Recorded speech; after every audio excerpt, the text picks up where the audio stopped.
sponsors. I want to give everybody a time to speak. We do have some new sponsors I definitely want to introduce. We want to go over the benefits they're going to provide you. All this takes about 10 to 15 minutes.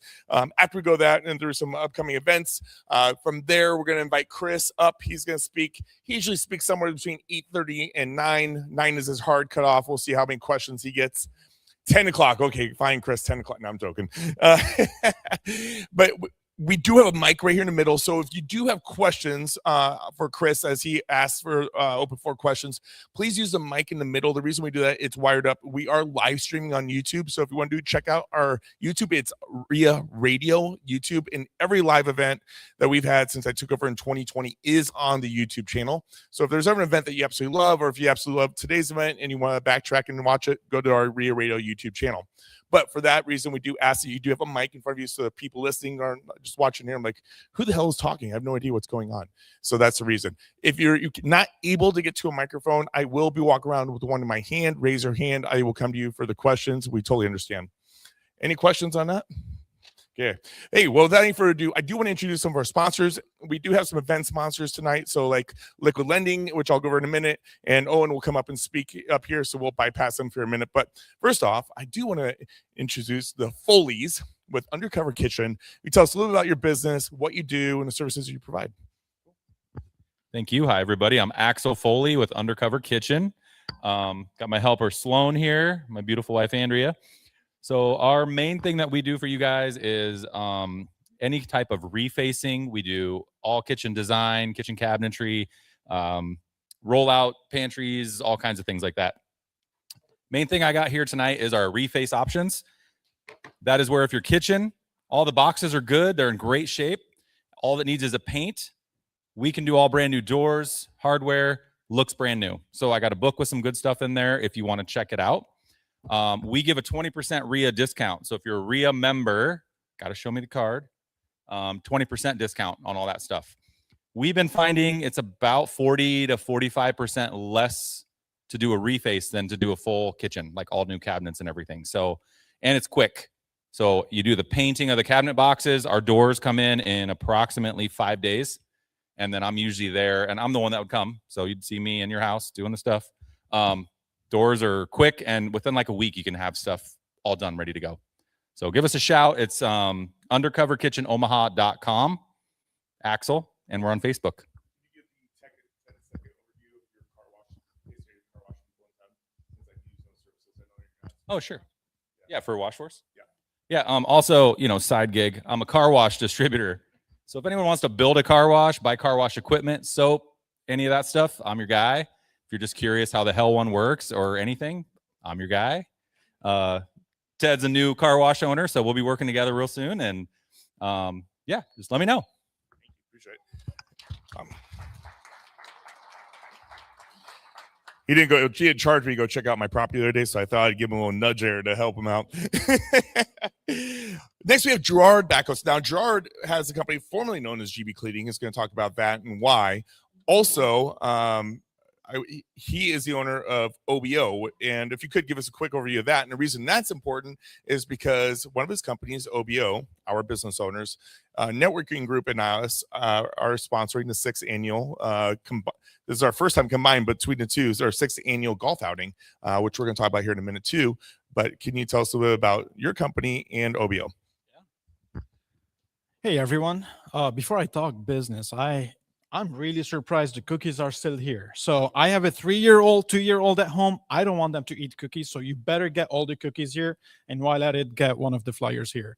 You got the healthy side and the unhealthy side. We want to cater for everyone. So a lot of people know me here because of GB Cleaning Services. We went live with GB Facility Management 4 weeks ago.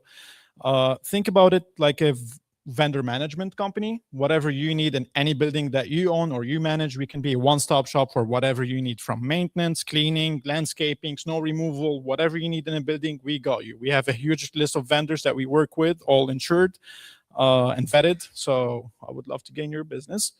And OBO, awesome. So a year and a half ago, we launched a networking group for business owners.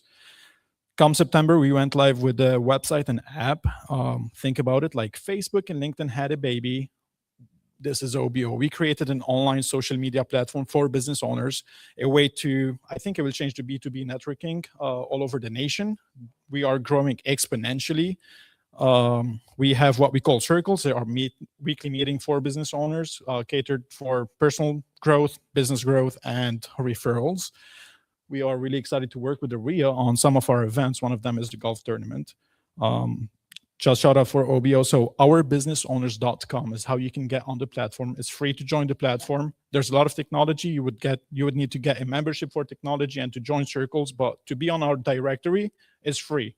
So I think that's it. Appreciate your sponsorship.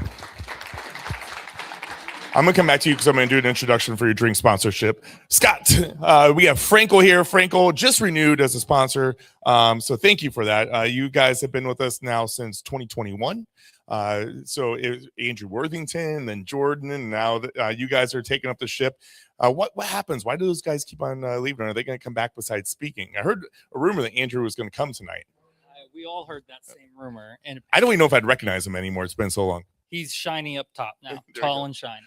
Can you tell us about the services you provide, what hell you're going to go through over the next month, and how our members can benefit from your services? So Frankel is a full-service accounting firm. What that means is we're a one-stop shop. Accounting services, bookkeeping, payroll, sales tax. We've got tax services, which is front of mind for everybody. Assurance services. If a bank needs an audit, review, compilation report, we've got you covered. There's also an IT division for help desk or security needs. So basically it's a la carte. So this time of year, painful period, I know for everybody, is taxes. So if you've got questions about your taxes, if you're not too happy with how they went last year, or you just want a second set of eyes, give us a call. Come see Jacob and I. You also have to put your books in order for your CPA. If your books are clean, typically your bill from your CPA is lower. So come see us about anything on the bookkeeping front, payroll, sales tax, whatever it may be. We also do fractional CFO, outsourced accounting. So pretty much anything you need, we'll be able to handle. Love to talk with everybody. We'll be here all night. So thanks. Appreciate you. Thank you so much. And every evening we do have two sponsors that always take care of us. Our first sponsor is our drink sponsor, and that is G&L Flooring Plus. This is the first time you've ever been here. Hopefully we can have a long-term partnership, but testing the waters, seeing what the REIA is all about. This is your first event. And so I hope you guys give a warm REIA welcome and check out the services before, because you haven't been out here before. But we tell us a little bit about your company, and then I'll tell everybody about the drink sponsorship that you're providing. Hi, everybody. I'm the owner of G&L Flooring Plus. My name is Jeff, and we specialize in LVP, cabinetry, engineered wood, and tile products. We do offer installation services as well if needed. I like to think that our prices are very, very good, targeted towards the pros to be able to provide not only quality services, but a good price as well. Our company, even though we can provide good quality products, is really geared towards service, though. We want to be able to provide a service that is hassle-free for you guys as pros. We want you guys to be able to text us and ask for things and get quotes and get turnaround quickly. We know you guys do a lot out in the field with your housing and your projects, and we want to make sure that we can provide a stress-free service that is turnkey for you and your properties. Awesome. Thank you, Jeff. Appreciate it. Guys, he way undersold this. $189 a square foot for commercial 20 mil wear layer LVP. Enough said? Check it out. Like this is what you want right here. Like, you guys ever go to Menards and buy the stuff that's on sale and you're like, you take it home, you don't have enough boxes, you go back and it's discontinued, right? This is what you're looking for. That's what I'm looking for. So I'll be a customer. Awesome. Thank you. And hey, so with the drink sponsor, what that means is after the event, we always find the best network happens. So usually as soon as the event gets done around 8:30 till around 10, we all meet at the WXYZ bar at the other end, and they'll have a couple bartenders, food out there. Long story short, we will take care of the first round of beers and non-alcoholic drinks. we do have a tab set up, so take advantage of that. And so we ask that once you talk to the sponsors, visit them, head down there and have some drinks. We'll give them a shout out. There's live music that goes on to like 9 or 9:30. Definitely a good time. For some reason last month I at 1 o'clock I decided to stop there, come pick up the stuff in here, and by the time 2 o'clock when my truck was loaded, I looked down there and there's still people down there. That's not normal. But it was a good time. We had fun. Before I bring up our main event sponsor tonight, I do want to announce two sponsors. I mentioned also that you guys renewed as a sponsor for another year. Is this year 3 for Undercover Kitchen? Yeah, so I appreciate that. Thank you guys. Definitely, the sponsors are lifeblood of this company. It helps us, keeps us able to do the events and the full day events. You have no idea. But we also have a new sponsor I do want to introduce tonight. We have Andrew. Andrew. Oh, come on up. Yeah. I was like, where you at? So Andrew is the owner of Noblecraft Roofing. We haven't had a roofing sponsor for quite a while, and I have used Andrew numerous times. We've worked together at different companies. I've known your mom and your dad and gone to family events, so I definitely have a trust for you. Lots of history, but just signed up as a silver sponsor this week, and I appreciate that. Can you tell everybody what services you provide, what separates you from everybody else, and how you can help out our members? Absolutely. Good evening, everybody. Good evening, everyone. I'm Andrew Peterson with Noblecraft Roofing. A little bit about myself. I was born and raised in Bellevue, Nebraska. I have a wonderful wife whose name is Chloe Peterson. We have 2 beautiful children, boys, 2 under 2, so they're a handful. But I love watching them grow and learn and kind of explore. I've known Ted for quite a while, quite a few years now. He's been a great friend and mentor of mine. We've worked together on different real estate deals, and I've done various roofing projects for him and his clients as well. So if you've been struggling to find a reliable roofing contractor that's not going to take your money and run, Ted wants you to know that you can trust me. Our list of services include free inspections. So if you have a shingle blow off, or if it's just been a while and you don't know what the condition of your roof is, give me a call. I'll come check it out, and I'll give you an honest assessment of what I think it is, where it's at in its life. We also do roof repairs, full roof replacements, storm damage restorations. We install gutters, gutter guards, siding. We also offer financing for you guys or for your clients as needed. One of the big benefits to being a REIA member is you get $1,000 off your first, or for any roof replacement that you have. Now, there are some caveats. You must be a REIA member. So if you're not a REIA member, go talk to Ted, get the membership, you'll still qualify. This doesn't apply to insurance claims due to some insurance laws, and the total job value must be above $10,000 in order to qualify for the $1,000 off. If it's under $10,000, let me know. We'll work something out. And my goal with Noblecraft Roofing is to make sure you don't have to think about your roof for a very long time. And that only happens when you use a company like mine,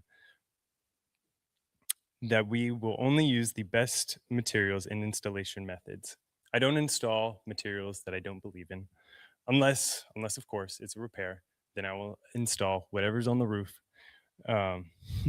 So if you have any questions or want to pick my brain about a situation that you have, I will be hanging out afterwards. So come and chat. Thank you guys. Thank you guys. Thank you guys. Thanks, buddy. Appreciate it. Yeah, absolutely. Okay, and just a couple other things. I do want to invite our main event sponsor tonight. That is Liquid Lending Solutions. Liquid Lending has been with us now for maybe about 4 years also, I think. Does that sound about right? Whenever you guys were created, 5 years. And it's Chris Pomerleau, Colin Schwartz, and you guys all know this guy, Owen Dasher. Give a round of applause for Owen. I don't even have to go. Owen's going to tell you everything about Liquid. If you guys don't know Liquid, reach out to him. I've used him for clients. I've used him for my many times for different situations. But he's got some stuff there and give away and tell you a little bit about the company. Just so you know, they never do a booth and they never do this. So take advantage of this. Go talk to somebody because these guys got some wealth of knowledge. I want to tell you a little story. I had mild. You could probably call it a panic attack. Late last night, early this morning, when I realized that Ted is right, we have never done a booth, and Ted's like, "You guys have a booth," and I'm like, "We don't have a banner. We don't have. We have nothing. No giveaways, whatever." So we did our best attempt here at the back. The large, muscular man back there, Jason Belt. If you guys want to talk to us about any hard money lending needs. So we don't do just your normal fix and flips, which is what a lot of people do, what they use hard money for. We also do multifamily. We've helped people take down some pretty large multifamily deals that they were able to get off market. So everybody, I think, understands the power of buying something quickly and off market so that sellers don't have to mess around with listing it, inspections, negotiating, that kind of thing. We've helped people take down large multifamily deals and then refi out of them. We've helped people buy package deals. You guys ever see those package deals get floated around? There's 10 single families. They're selling as a package. They're like, $1.2 million. And most people are like, at least I'd be like, well, I don't know. I don't know how to do this. I don't know what to do. We've had, I tell you what, that is my favorite thing now. Like, people can take down a package, literally no money out of your pocket, sell off a few of the single families, maybe you keep a couple, and then you're out of the deal by the time you go all the way through. You can line up a whole year worth of flips by buying one of these. So keep your eyes out. These things come up.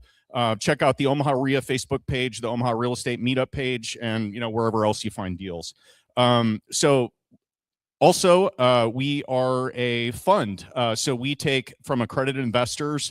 If you have at least 50 grand, I know that sounds like a lot of money. It is a lot of money.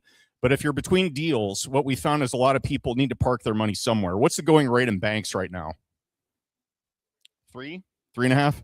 We pay 8 to 10%. That's mailbox money. We pay on the 6th, Chris, 6th of the month.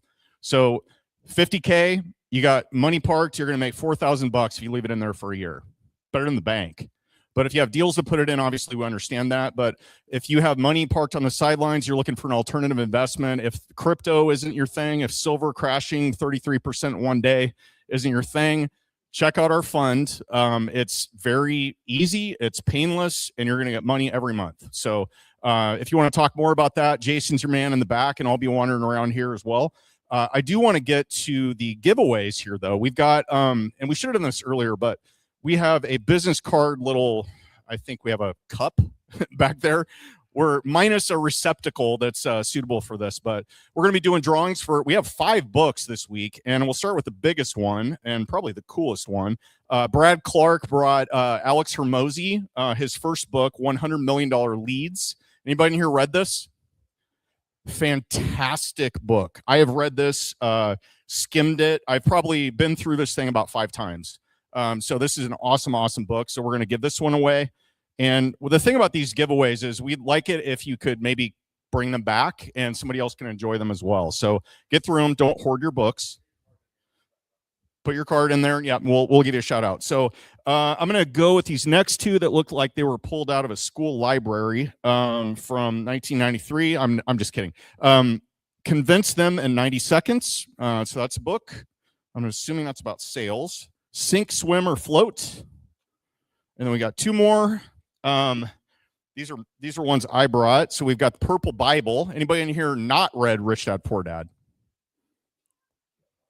Are you serious? Are you literally the only one in the room? Somebody take a picture of this. Okay. Anyway, the Purple Bible, it got a lot of us started and motivated in real estate. So we're giving one of these bad boys away. It's small print. That's why I'm giving it away. I can't read this thing anymore. And this book, which is ironically called Finish because I have never read it, and I bought 4 of these to give away because I thought it was going to be a great book. John Acuff, he's written some killer stuff. Andrew, I know you like him. So anyway, we got these 5. Come back to the back table, and I'm funneling you back to talk to Jason. No, I'm just kidding. Go back there and drop off a business card. We'll draw for these at the end, and let's have some fun. This is going to be a great event. So many books. Yeah, because I can't even see my script that you're taking away. Thank you. Hey, we're almost just a couple things I want to do. quick heads up before we move on. We partnered with Rent Perfect. I mentioned this before. It is a property management software for REIA members. There's a QR code by the Frankel banner over there if you do want to take advantage of it. It is just 95 cents to get set up. After that, the property management software is free. If you do want to do a background check, it's through Rep Perfect. There is a fee for that. That's like $40, and it takes like 8 hours. They have like 300 investigators, PIs that do a background check. Even if you have somebody with current issues or going through current legal issues, that pops up in those searches, unlike other search engines. So it's for checking out your people in the background, but scan it. It's included in your membership benefits. I'm rushing, so I'm screwing up. Sorry about this. And also, quick previews. March 3rd. Stop Killing Your Own Deals with Andrew Devlin. He was partners with Jason Dries on his coaching program. He's a mindset coach. He was Tony Robbins' top coach in the world for 3 years. We're flying him in next month. April 7th, Life in Air with Jason Wojo. How to design a business in life that you actually love. Jason was a keynote speaker at the National REIA Conference in New Orleans, was phenomenal. And I asked him if he would come out and speak. June 24th, our REIA Mastery Series. We just announced that the last REIA Mastery Series. This has been a hell of a week, by the way. This is my 5th event we've done in 6 weeks. It's been crazy. And last week was only went off, so we've had lots of events. But REIA Mastery Series, the self-storage blueprint, find, fund, operate, grow with Fernando Angelucci. Fernando's got close to 1 million square foot of storage. He's like 34 years old, originally from Brazil, resides in Chicago. We had him come in, speak for an hour. He's going to speak for 6 hours.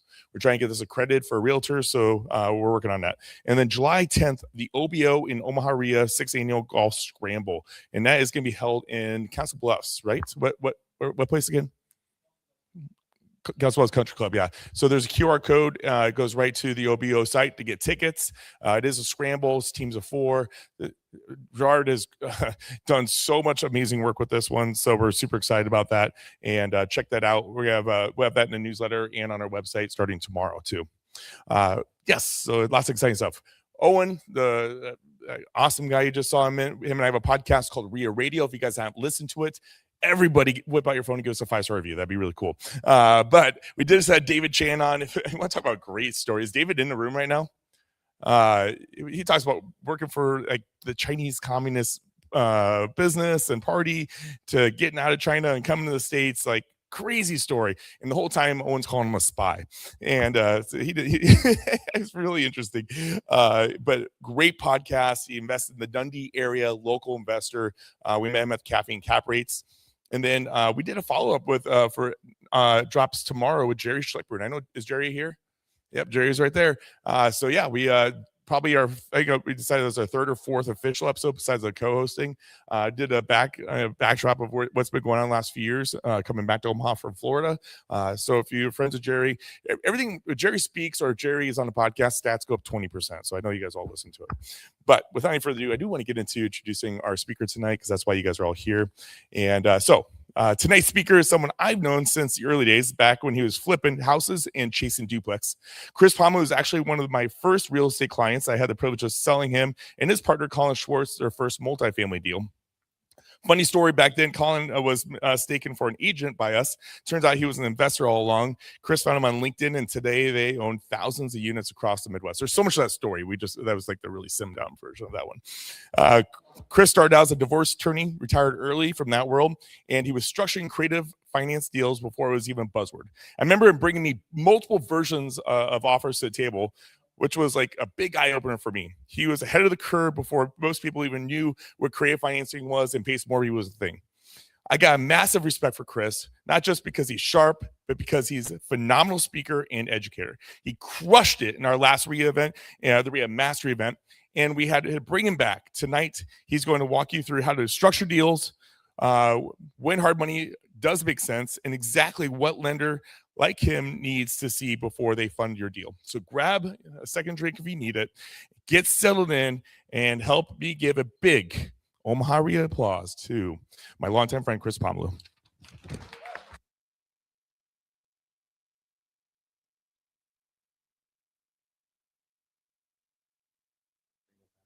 I'm good. Is this on? Can you hear me? I turned it on. Is that better? A little better? I'll try to speak a little louder. That's a lot to walk into. Thanks for the kind words, Ted. I sincerely this is huge that people are able to show up like this. I'm sure we've all been to a number of different real estate meetups, but the fact that he can get this many people in the room, it's so well organized. He has all these vendors here to help you out. I sincerely think we should give Ted a round of applause. Thanks for having me, Ted. I appreciate it. Rewind about 8 years ago. That's a good picture. Could I get the slideshow up there? About 8 years ago, I'm sitting in front of my family, and this is what I hear. You're an idiot. What the hell are you doing? And they had said that right after I told them I'm going to stop being an attorney and I'm going to go into real estate. Some days I feel like that. It was a passion of mine. And, you know, so I was in the military. I went and practiced law for 10 years. And I started doing, the story was told a little bit by Ted, but a little backstory is I got my first flip and I did everything, guys. I did the flooring, the toilets, the tenants. I did everything. I did that from 2013 to 2017. And 4 years in, I had 4 homes. And don't get me wrong, that's 4 homes than most. I understand a lot of people in this room have real estate because we're all like-minded.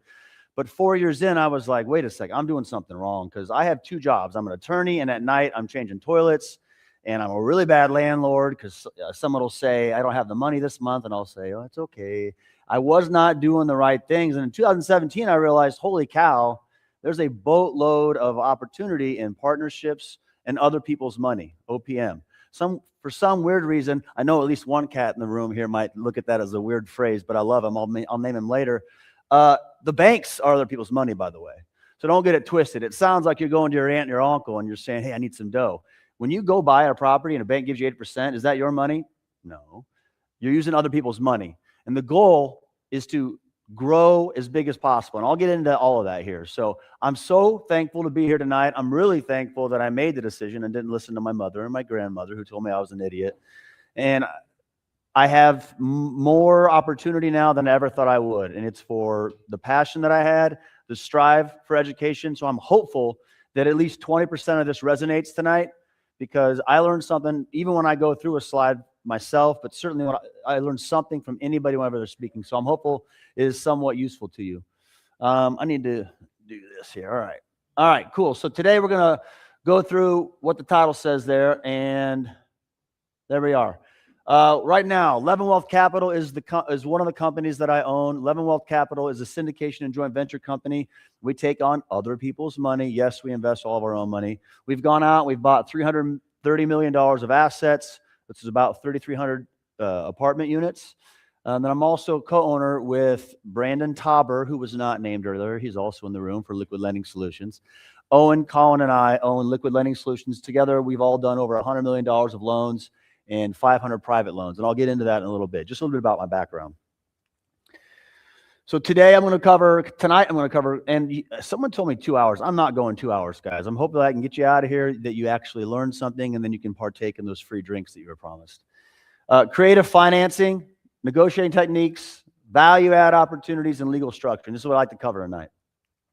Also, real quick, I used to get paid every 6 minutes for speaking as an attorney, so I will go for 3 hours if you want me to, but I really would love it if you had questions. I'll go through this whole slide, I promise. It's no big deal. This is what I do every day. I don't have to prepare or memorize this stuff. It's just what I do. If somebody has questions, I promise you 7 other people in the room have that same question. Don't hesitate, please ask. Okay, so creative financing. This is my favorite part. The phrase I would ask you to memorize big time here is my price, your terms, or your price and my terms. Seller, it's my price and your terms, or it's your price and my terms. And Ted spoke about that a little bit, but some of the things we do is we get pigeonholed. Someone will send you a deal and they'll say, hey, I want to sell it at $400,000, $100,000. And usually you're like, I can't make that work. That's ridiculous. Well, first off, and I'm going to go into it a little bit, there's 2 ways around that. You can tell them you're an idiot and you're probably not going to get the deal, or you can underwrite it. You can provide your underwriting to the seller. I do this on $20 million complexes. I will give my underwriting to the seller, and I'll say, I'm not hiding anything. You tell me where I'm wrong. It's not worth what you're asking for. So let's do this. I'll pay what you're asking for. You give me my price. You want 10 million? I'll give you 8 million. Or I'll buy it for 10 million, but you'll give me a $3 million seller carry. So I might have the opportunity to buy that $10 million property for $0. They give me 3 million. The bank gives me 7 million. I own a $10 million property by myself. Now, we have a company where we aggregate investors, but I'm saying you can do that on a single family. You can do that on multifamily. We do this all the time. I just did this last year, one of my last purchases. For a $13 million complex, we got a $3 million seller carry. It's still very much there. Now, I remember sitting where you were sitting and saying, these sound way too good to be true.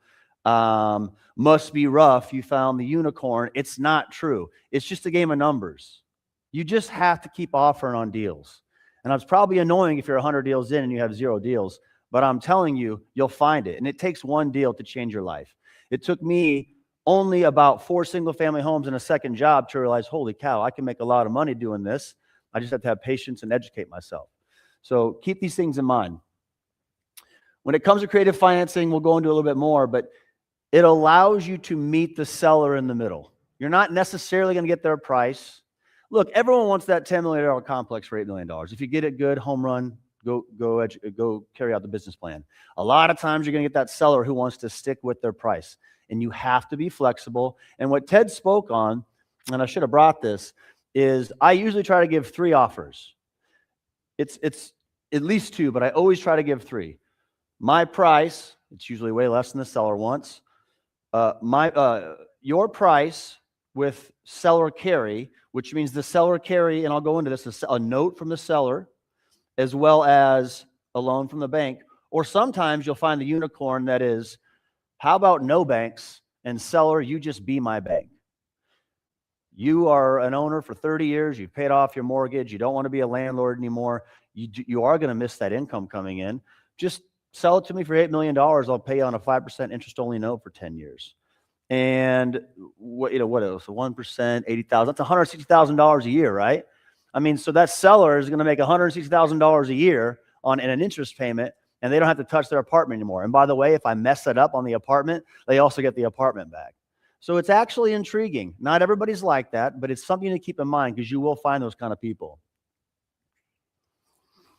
Case study, we just did this recently, a 36,000 square foot commercial building, actually. This is not that sexy, but it's $9,000 purchase, and instead of buying it at $9,000 clean, we bought it at $9,000 and we asked for $600,000. Sorry.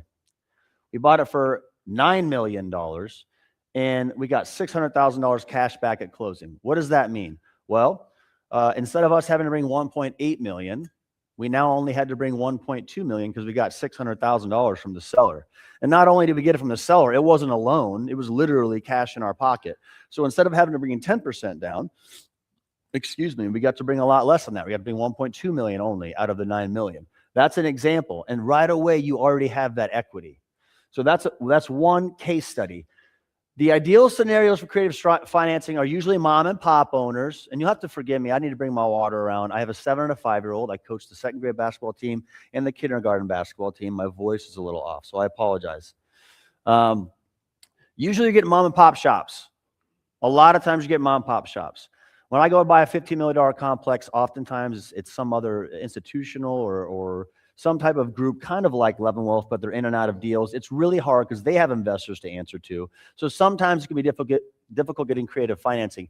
If you get a mom and pop owner, someone who's lived and breathed that 36 unit, or by the way, that duplex, I don't want to keep speaking in $9 million figures. We all started somewhere, and I promise you, I learned all of these things by doing these on single family homes. You have someone who's put every single ounce of effort into that their entire life. They're ready to be done, and they just want a little cash coming along, and that's a good opportunity.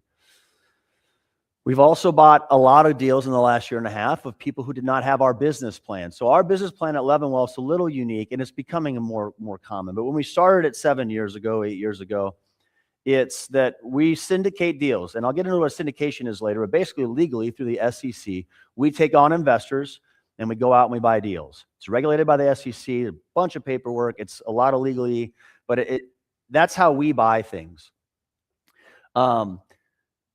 We have seen people recently who are, and there's nothing against flippers, by the way. If you're going to flip homes, you have a lot better chance of time in the market because you should flip a home in 2 to 4 months. If you're flipping apartments, it takes many years. And so if your whole goal is to flip an apartment and sell it in 3 years, you bought it in 2021 and you thought it was going to be worth X in 2024, that's not what happened because of the market. And that's why we found a lot of deals in the last 2 years, because our approach is we're going to hold this forever. I hope my son owns what the heck. I hope my daughter owns what I own. Our goal is to buy them, hold them for a long time, refinance, get all that money back in our pocket tax-free. Does that make sense that refinancing is tax-free? So, I mean, we have Frankel back there. They can even corroborate what I'm saying. If you hold a property a long time, single-family home, portfolios, apartments, if you raise that value, and I'll get into what I do, we do forced appreciation, right? So we buy an apartment today for $6 million. If those owners would have done everything we are going to do for the last 5 years, it would be worth $10 million. You really need to understand what I'm saying here. Today, it should be worth $10 million. Not, oh, I really think things are moving west. I think it's going to be worth $10 million.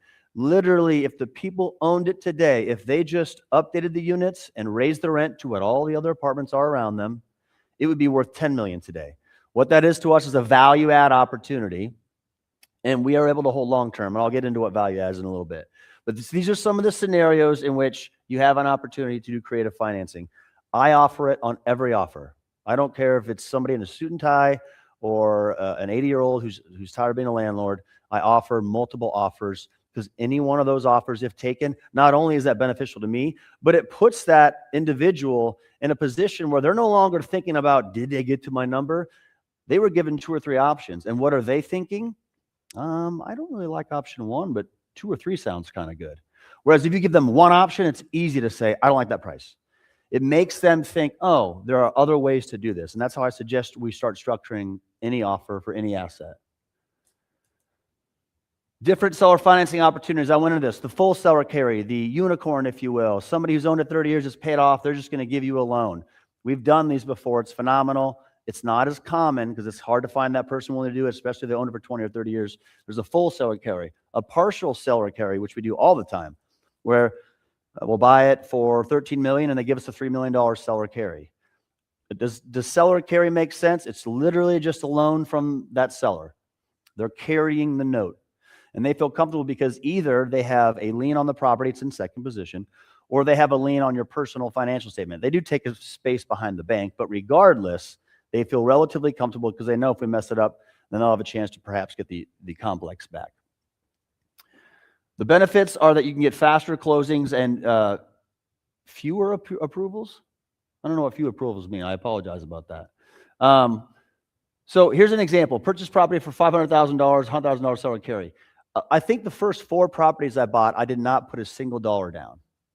In fact, I mean, technically, I invest in all my own deals now, but most of our deals, we are getting something creative or we're using other people's money.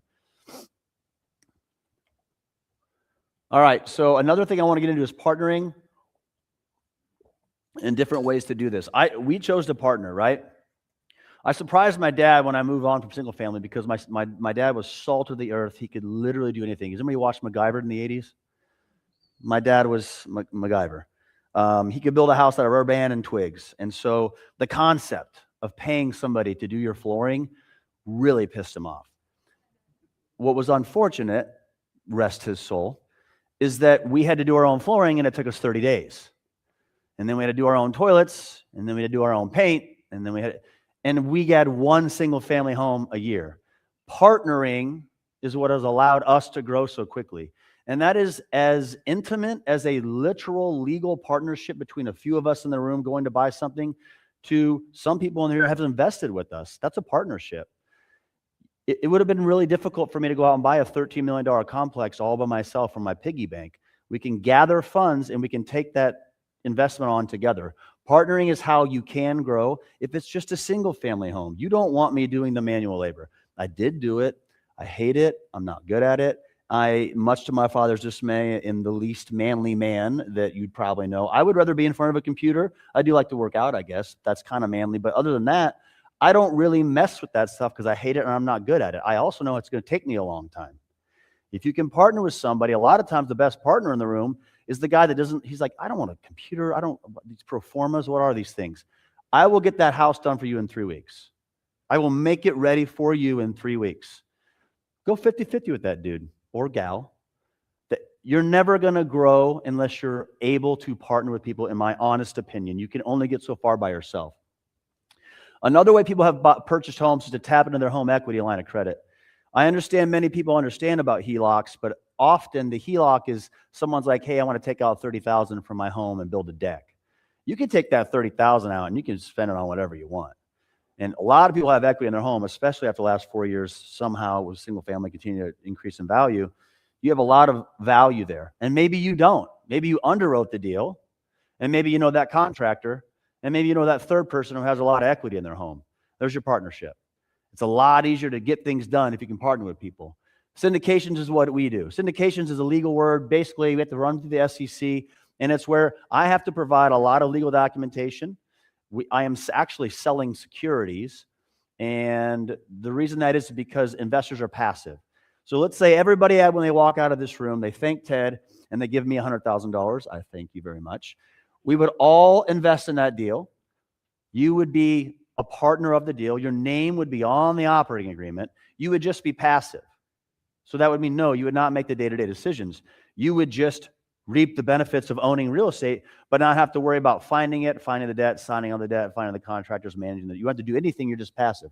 I'm not saying that should be your goal, but it is an opportunity if you're saying, I don't know if I like doing anything with real estate. I just know I want to diversify my portfolio. You can invest with people passively on a duplex or on a $20 million complex. So those are different ways you can find partnerships or ways to get into deals. Not so shameful plug. Hard money is another way. I use liquid lending solutions myself. I love talking to bankers. Not all of them, John. Who are like, what idiot borrowed money from you at 19%? And it is the biggest shit-eating grin on my face to say, educated investors, the people who know what they're doing with their money. If I come to you, bank, and I say, I want to buy 123 Main Street. And first off, I have to offer to the person and say, I'll close in 60 days. So then I close 60 days later only because the bank's okay with it. And I pass all of the bank's regulations. And then I finally start work and I'm done in 2 months. And then I list it and I sell in 2 or 3 months later. I've owned it for 7 or 8 months. We close loans at Liquid Lending Solutions in hours. And speed is so important in the game. 4 single-family homes in 4 years. That's cool, but that's not enough for me. I could have had 4,000 in 4 years if I knew what I know now. Liquid Lending Solutions, it doesn't have to be us. It can be anybody. Actually, the first dollar I ever borrowed was from a family member. The first time I ever borrowed money, you could call it hard money, was a family member, so I didn't sign anything. I paid him 10%. He gave me $100,000, and not everybody is awarded this privilege. I can tell you this was not my side of the family. I got $100,000. I said, look, I'm going to use this. I went out and bought a 20-unit apartment complex with somebody in this room. I'm going to name that person because I did last time. That person knows a boatload about real estate. But at that time, I was bringing the money, and they were going to bring the manual labor. Jerry Schlickburn's in the room. I partnered with Jerry and Mike. I took that $100,000. I paid for it in time. Jerry and Mike paid for it as well. But on top of that, they took care of the stuff they were already good at: property management, construction. So I found the deal. I negotiated the deal. We partnered. A year later, on a 20-unit apartment complex that we bought for $850, we updated it, increased the rents, refinanced it. It was worth $1.3, $1.4 million. I got all of our money back. I just refinanced. I gave my family member $100,000, plus I paid him 10%. So he made 10% in a year. And guess what he said? That's exactly what he said. He said, I'll take my 10, but let's just do this again if I'm going to make 10%. And so that is where, if you don't have that family member that you married into, or if you don't have that access, you can use hard money. I tell this hard money story all the time, but it's a way to prove what I'm trying to say. First off, these 19% loans, they're not 30-year mortgages. I would tell you up front, and we turn people away. If you're not going to get out of it, the average loan at Liquid Lending is 4 months. Our notes say 6 months. We'll give you 6 months. And trust me, we've had to give some people longer. But the average loan on 500 loans, the average length is 4 months. You're not going to be anywhere with the bank if you try using a bank for that. So you're able to go to people like what I did. South O, I went down there. Some guy was like, I'm selling this retail center, this strip mall. I want $540 for it. I said, what if I close Friday and I give you $460? Just threw it out there. I had said that 100 people before that. They all said no. He goes, Friday? Let's do it. $460. I sold it 45 days later for $545. I didn't do anything. And I borrowed $460,000 at that time, 21% from Liquid Lending Solutions. So I'm eating what's the phrase? I'm drinking the punch. I'm drinking the Kool-Aid of my own business. I'm doing that too. And it's because of speed. If I would have offered $460, but I'll close in 65 days after inspections, I got to talk to my banker and I need to make sure I'm pretty, I'm not getting that deal. But someone says, I don't know, $460 in 3 days, let's do it. And that worked. And I used it at 19%, but because I only have it 45 days, the power of money, the speed of money, the velocity of money is what got me that deal. So sure, am I pitching a company that I am part owner of? Yes, I am. If it's not us, if it's that family member, if it's another hard money lender, I highly suggest you never let money get in the way. If there's one thing I've actually learned, the most important phrase tonight is my price, your terms, your price, my terms. The second most important thing is that it does not take money to get into real estate. It takes no money. It takes knowledge. It takes good partners. You need to be educated. I'm not saying go out and buy a $10 million complex, don't know what you're doing, sign on debt, and go into bankruptcy. I'm saying that it does not take a dollar to get into real estate. It takes education, passion, and the right partnerships. I said all that. Negotiating. There's a video I want you to watch, but there's no audio here tonight. For what it's worth, I don't know why I'm saying this, and Owen's going to give me shit for this for the next 5 months. I do have a master's in negotiation. Does that matter? I don't know. I don't know if that matters or not. But I would suggest that you listen to a little bit what I'm saying, not because I could teach the classes, and I bet you there are people in this room who negotiate better than I can. I'm sure there are. But I can tell you the stuff I learned there and then implemented in 10 years of real estate, I promise you it has worked nonstop. And these are some of the most important things, is to shut the hell up. When you're talking to a seller, shut up. When you're talking to your wife, fellas, shut up. Listen. Listen to what they really want. And I've had so many conversations with agents selling somebody's asset. And I've said, look, you want $1 million for this? Here's my underwriting. It's worth $600,000. What the hell is going on? Here's 8 different ways I'd like to do it. But if they just want top dollar, that's fine. Tell me what they want. Hear the story. Listen to why. If you can, maybe for that deal, get the agent out of the way, or ask the agent to talk to the seller. Work with a good agent that lets you do these things. But listen to what they want, because after you can uncover what they want, you can help both sides win. And I know that's a cliche. It's a win-win situation. It literally is the only way anybody walks away from the deal happy. And it's the reason we just bought a 13, these are not the same complexes, last June, $13.5 million complex in Omaha here. It appraised at $16.2 million the day we bought it. Why did they work with us? Well, I found out that the only thing they cared about was, one, they had a 10-year timeline on their fund. So there's another problem. We were in year 9.5. So they did not have a long plan, like what I would suggest to do. Always have a second exit plan. They had to get out, and they didn't even care about price that much. They wanted, for their investors, this was a very large pension fund of another country. They only wanted to be able to say, hey, everybody, our investors, our pension investors, we have a buyer. They're going to close. They're not going to back out. They're not going to go anywhere. They're not going to not find the debt. They're not going to back out because of something they find. They wanted the assurance of close. And that's why we got $2.2 million of equity day one on paper on an appraisal, because they didn't care about the price. We were the third lowest price.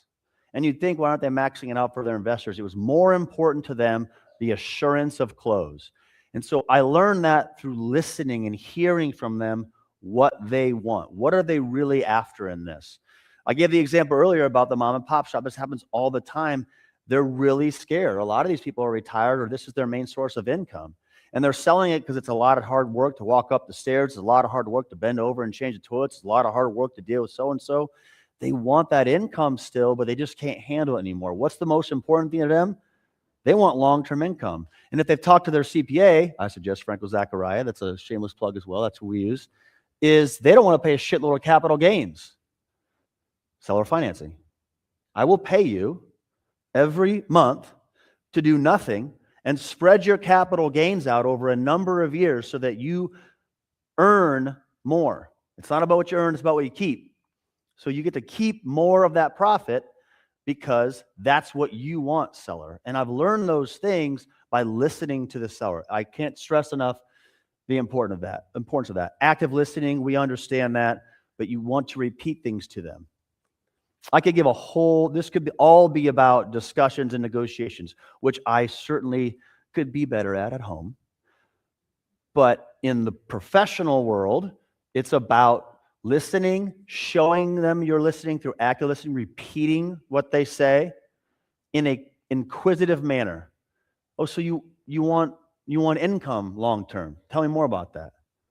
Listen to them. Let them talk. Yes, it builds rapport. And I'm not saying be a fake asshole. You need to sincerely care. And not all of us have the gift of gab, but you can all shut up. And that's your opportunity. Ask a couple questions, listen, and learn from the seller and try to understand what exactly they want. Anchoring and counter offers. So there's a split in what's powerful here. I do like to give the first number. Statistically, it ingrains somebody into thinking they're working off that number. I'm not saying it's going to work every time. I'm not saying it's a guarantee. I am telling you that the term anchoring means I'm going to anchor this conversation at 6 mil. And I'll stop using my apartment scenarios. I'm going to anchor this at $60,000 for the single family home. Now they're asking 120. Now they may tell you to F off because that's a little low, but maybe 60, 100. You're going to anchor it at 60. You're going to show them why it's 60, and then you're going to listen. Most of the time, you're going to feel in the talk, they're talking about why it should be higher than 60 as opposed to why it should be closer to 100. Does that make sense? It's anchoring. It helps them think about it. And that is really, really important. Counter offers is just really explaining why you're countering. Sometimes I've anchored and they say, what are you doing? That's too low. This is really disrespectful. And I say, look, I'm not lowballing you. Here's my underwriting. Agent, seller, rip it apart. I will share my screen with you and you tell me where it's at. And it's funny because I've gone through these exercises and the agent's like, yeah, you're right. But they still want the top dollar. And that's fine. Then that's not your deal. But if you can counter offer by showing proof, by saying, look, I don't want to get on a contract for $80,000 just to tell you your roof's all jacked up and then I retrade you 10 days before close. I'm telling you right now why I'm coming in where I'm at. And let's kind of try to figure out where we can meet in the middle. The counter offering is really important. Don't just go back and forth. Here's an example right here. 7 points. So when did we close this? We closed this a month ago. They wanted 7.2 million. Excuse me.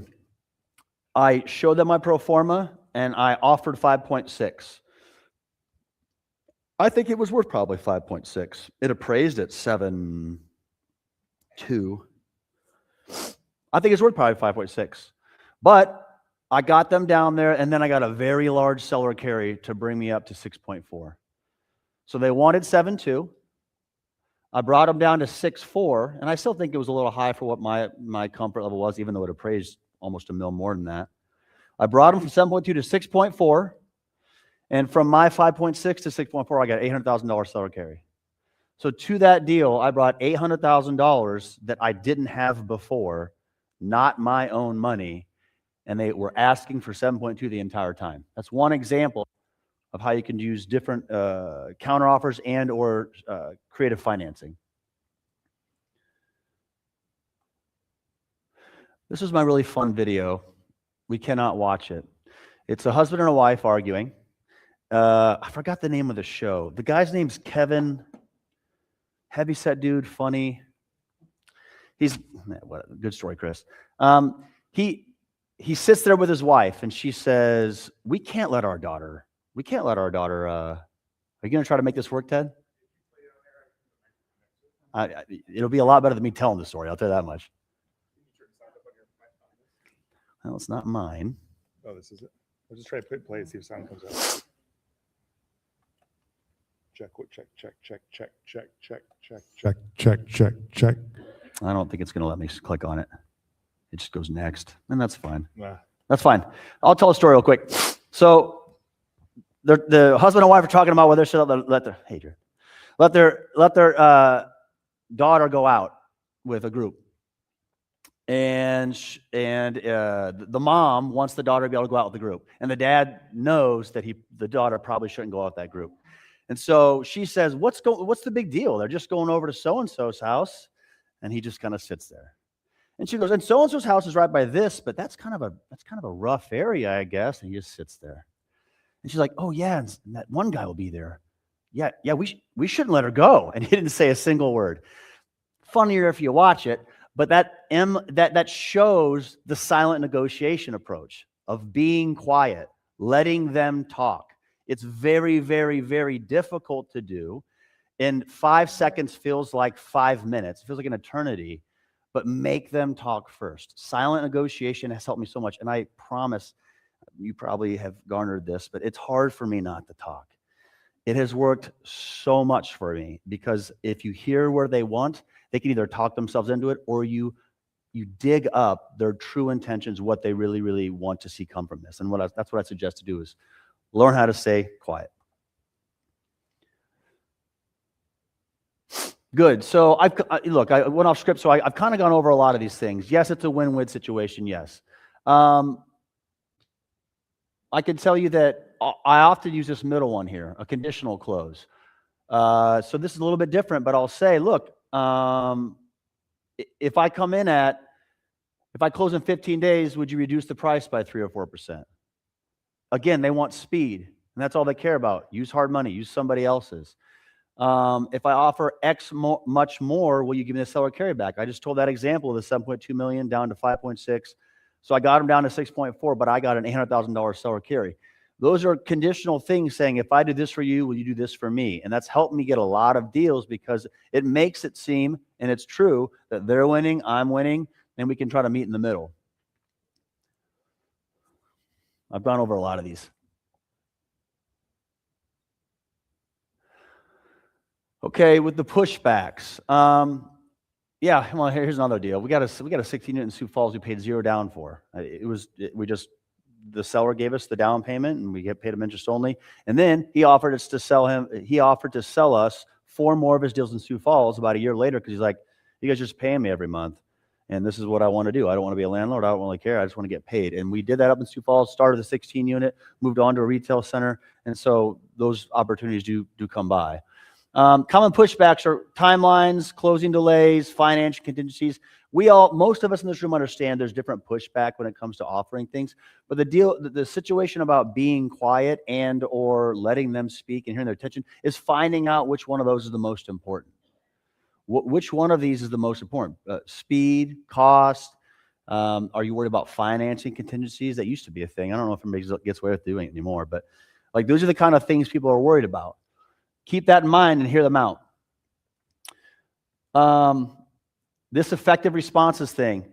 I already mentioned how I will provide my own underwriting.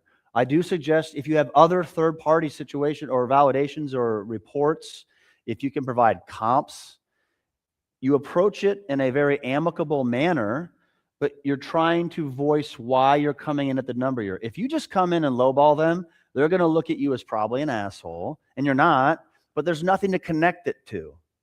You're trying to say, this isn't me just trying to get it for 20 cents on the dollar, although we all want that. I think it's worth X, and here's why. The house across the street sold for that.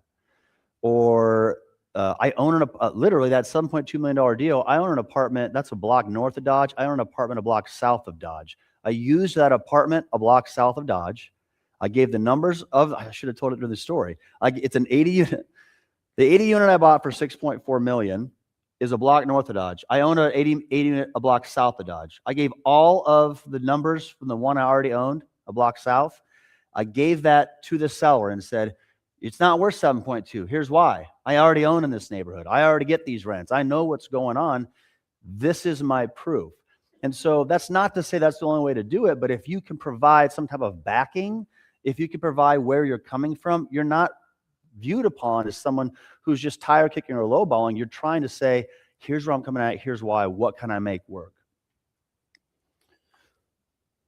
Cool, value add. So a little bit of direction change here. Ours is the value add. Does value add makes, is that a phrase a lot of people have heard? Value add real estate. Okay, so if you buy real estate today and then you call us in 30 years, you will tell us that you made money.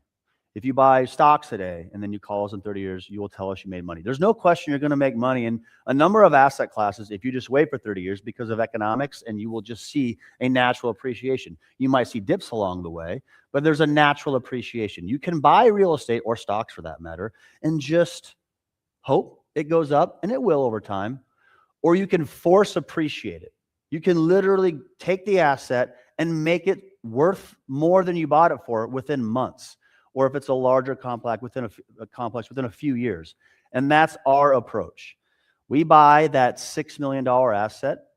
We put $2 million into it, fixing it all up, maybe adding basements, maybe laying flooring, certainly raising the rents, dropping the expenses. We have partnerships, unique partnerships with like bulk internet, where the internet companies are like, it's kind of a pain in the ass to hope that that tenant over there and that tenant over there pays us $125 a month in internet. Chris, what if we'll just supply internet to all 3,000 doors of yours, and we'll give them it for $80. So the tenant wins because they're paying $80 in internet for the fastest internet they can possibly get, but we're only paying $50. So we make $30 of delta on internet because of the relationships we have with internet providers. I use that small example of a way you can value add an asset. Multifamily, 5 units or more, is different than single family. Forgive me, some people know this, but if I'm in a 3-bed, 2-bath, and it sells for $300,000, you could pretty much bet that the 3-bed, 2-bath a few doors down is going to sell for right around that price. Sure, there are different finishes. There's probably some really bad places. But for the most part, it's run off of comps, comparables. What are other assets selling for? That's not how 5 units and above are. 5 units and above, it's viewed at as a business. It's viewed like a McDonald's almost. You could have a 100-unit complex that is worth $5 million, and sincerely next door, you could have a $10 million complex. And that sounds crazy, but it's because it's how much is the net operating income? How much is income minus expenses? That's the only thing the bank cares about. That's the only thing that matters. That's how you sell it. That's how you value it. And so if you can find that asset that you know that one down there's worth $10 million, and you can buy it for $5, and all you have to do is raise the rents, fix it up a little bit, take care in it, answer the tenant's calls, fix the deferred maintenance. You can make it worth $10 million in a few years. We've done it 61 times. 61 times, I have bought an asset, value added it, and refinanced all my money back out. So we now own those 61 assets on top of all the other assets that are in the middle of our business plan for $0. We have $0 into the deal. And a lot of those deals, we have investors who own these assets for $0. They got all their money back at the refi. And so then they can use that money to, go to Cancun or do it again. And a lot of people like to do it again. That's what value add offers you. You have the power to raise the value of the asset yourself simply by implementing higher income, lower expenses. Value add opportunity is really good because you have the control, but it's less risky. I say that because you're not a slave to the economy. You're not worried about the market. You're not buying something saying, I can't do anything with it. I just hope it goes up. You're buying something much like a flip, and you're making it better. And if you do that with multifamily, you can do the same thing. You look for a lot of these things. Sometimes they're outdated. That mom and pop I was telling you about. They've owned it for 30 years. They put their heart and soul into it. But you know what stinks? It has the same interiors as the 1980s. Not because the mom and dad are mom and pop, are rude or they don't care about their tenants, because it's going to cost $1 million to fix up every single unit, and it's renting for $600 a door right now, and they have the loan paid off. So why would they do anything? Well, we'll come in, we'll spend that $1 million, and instead of taking $600 a door, we charge $995. We all win. They didn't have to spend a bunch of money up front. They sold, made a lot of money. Then we had the opportunity to make it better. Those are the opportunities you have if you choose a value add opportunity. And then, of course, sometimes it's just poorly managed. A lot of times you find people who just didn't know what they were doing or they were struggling to manage. In fact, when we underwrite deals in multifamily, we expect the first year of expenses to be the worst. Because you show up, new sheriff in town, and that phone's ringing off the hook from tenants. Hey, my sink's been leaking for 3 years. My toilet hasn't flushed. And here's the thing. It stinks. Your expenses go up. But guess what that means? When their lease is up in 8 months, and you're like, hey, we're going to start charging $200 more. You'd be really surprised. In fact, sometimes it's almost frustrating because I'm like, I could rent this for $1,000 if you just left. And you're paying $600, and they're like, you guys are really nice. I'll pay $850. I won't go anywhere. So I got a $250 bump without doing anything, and that's because we showed up, we fixed up the common areas, we added better lighting, we have a property management company that we manage in-house, and they listen to the tenants. And so that is how you can really accelerate the entire business plan, is by taking care of the people first. It is medium risk, but I think there's a lot of high potential because this is happening right now to us. It's happening with John in the room. Great note. Our goal was to get in and out of the note in 2 or 3 years, because if things would have just been relatively normal, but we got a 3.5% interest rate at 30 years, which I don't know if we'll ever see again. And then rates skyrocket, almost double. Well, if I was trying to flip it in 2 years, I would have been screwed. If I would have got a 2-year note and then I just couldn't sell it in 2 years because it went down in value, I'd have been screwed. With this approach, long-term holding and value adding, not only did I not have to sell it year 2, I could hold it for longer because my note's longer, but also when I bought it, I wasn't waiting for organic appreciation. I made it worth way more by my value add opportunity. So in the face of interest rates going up the quickest they have in the history, I'm still able to not be worried about losing value or losing equity or losing the original capital, because one, I'm not tied to day 365 or 720 or whatever that is, 730. I'm also taking an asset and making it worth way more. So I would argue the value add approach is safer than just buying an asset that's stabilized. You know who gets hit first in the downturn? Class A apartments.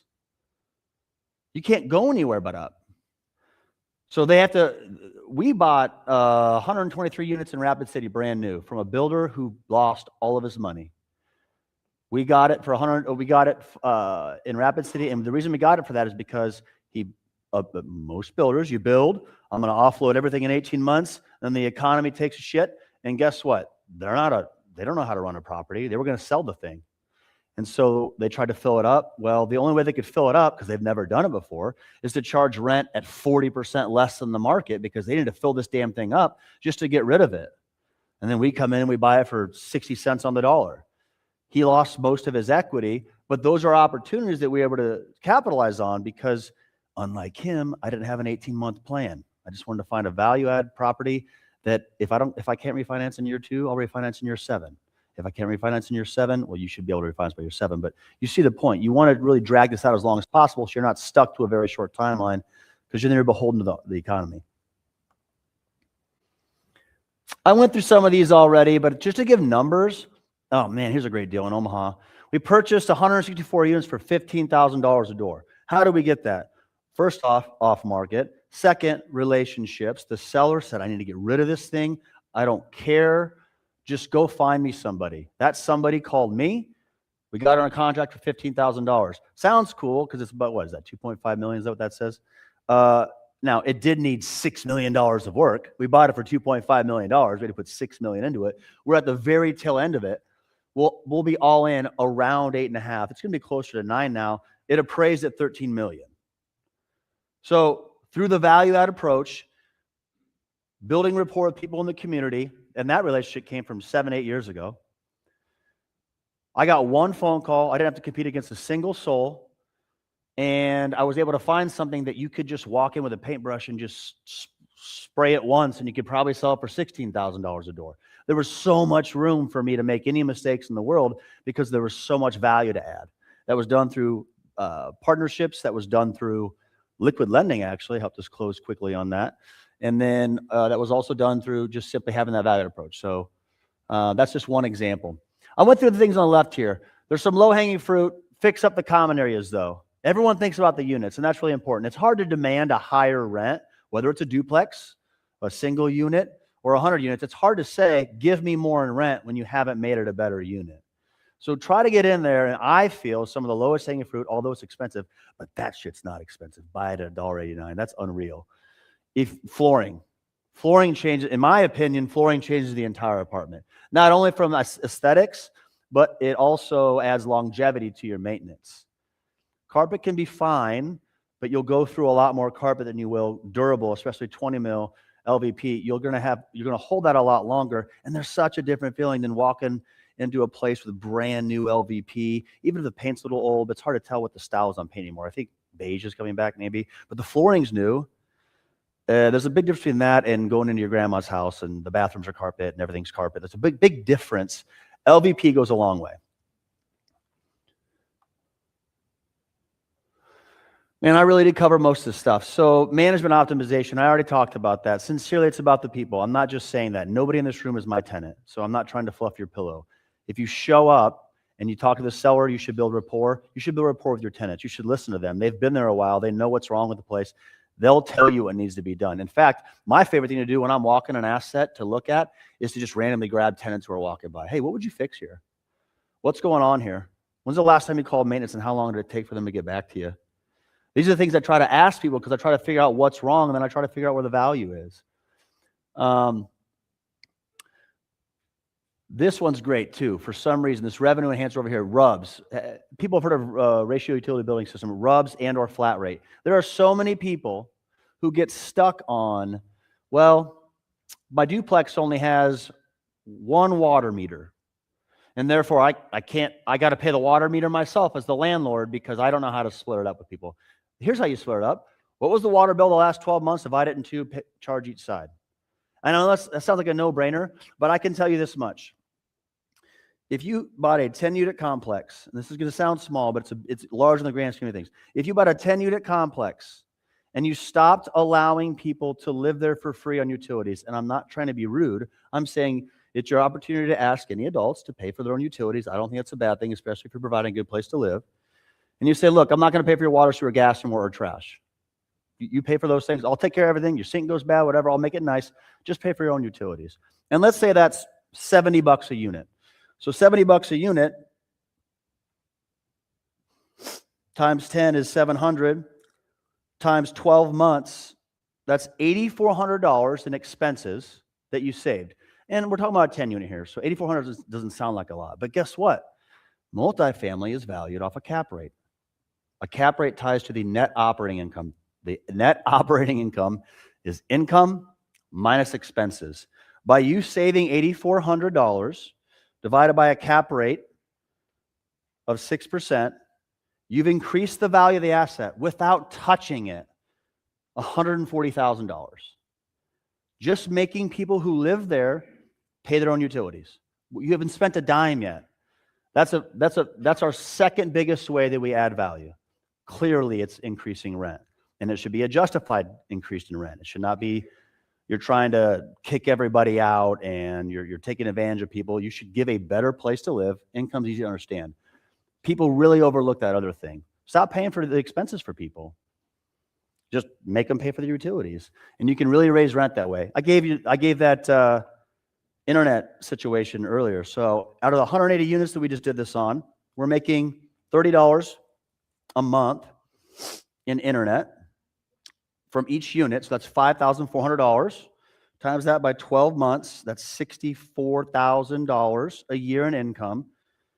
That increased the value. This is great. It's sad how giddy I get looking at this stuff.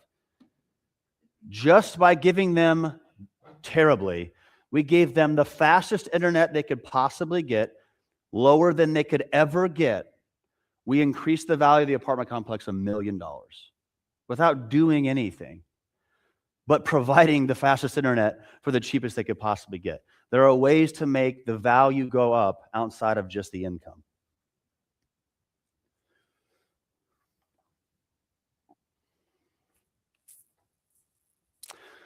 Another way to add value is to take advantage of dead space. We have it was a 63 unit in Sioux Falls, and there was 63 is relatively small when it comes to amenities. Of course, 63 units is a big deal for a lot of people, but when it comes to having a bunch of amenities, pools and workout rooms and stuff, it's not as common because it's relatively a high cost to a low return. They had 2 study rooms that literally had never been used. I had walked it 3 or 4 times before ever buying it. I'd never seen a single person in there. We took both of those study rooms and we turned them into studios. It cost $25,000. That's a lot of money. $25,000 each, so $50,000 total. We rented them out for $795, which is $1,590 a month. Made $19,000. That's a 38% return on my investment. That's not even close to the return on investment. That's just dollar for dollar. That increased the value $318,000. So some people would say, holy shit, $50,000 for 2 studios? That sounds ridiculous. Well, I'm going to make my money back at a 38% clip. And by the way, if I sold it tomorrow, I made $318,000 on the value. I used 2 spaces that were never used, and I just charged income for it. And those are additional ways you can make money. People, basements. We're doing this on some townhomes in Sioux Falls right now. 126 townhomes. None of the basements are finished. So we've gone in, fixed up the basements, added an egress window because the city's hovering, increased the rent from $800 to $1,550. One unit went up $750 because we added a bedroom, a closet, a bathroom, all in the basement. So it's $19,000 a door, but we're increasing the value because we're adding more value to the units. Taking advantage of dead space is just another example of how you can do this. You can do this in a duplex. Egress, finish the duplex, rent out the basement to the same people most likely, but you can really rate. It's no longer a 2-2, it's now a 3-3, and that demands a lot higher rent.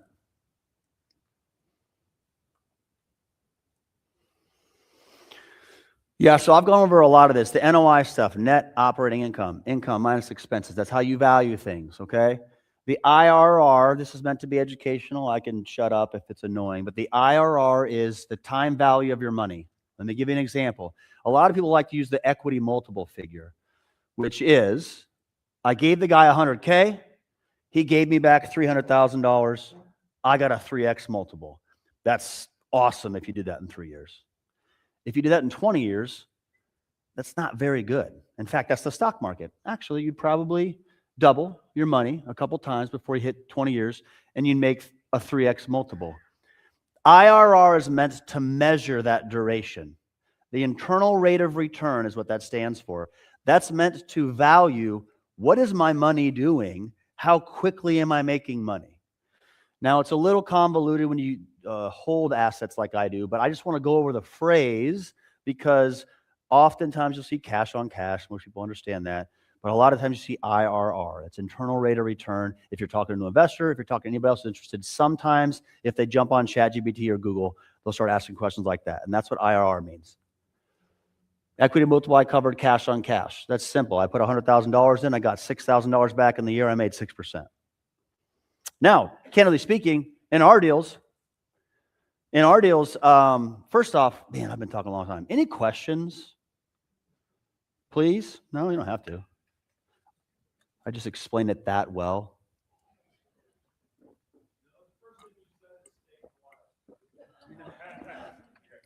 This guy in the back, I can't see him, but he's had like 3 money machine comments. I really appreciate them. Was that Marty or Mike? You had a question? Here we go. Matt Rasmussen. When you're doing when you got the $600,000 or $800,000 back, how did you structure that in the contract? Yeah. Was that kind of? Yeah. Okay. So the way it's structured is you can do it a number of ways.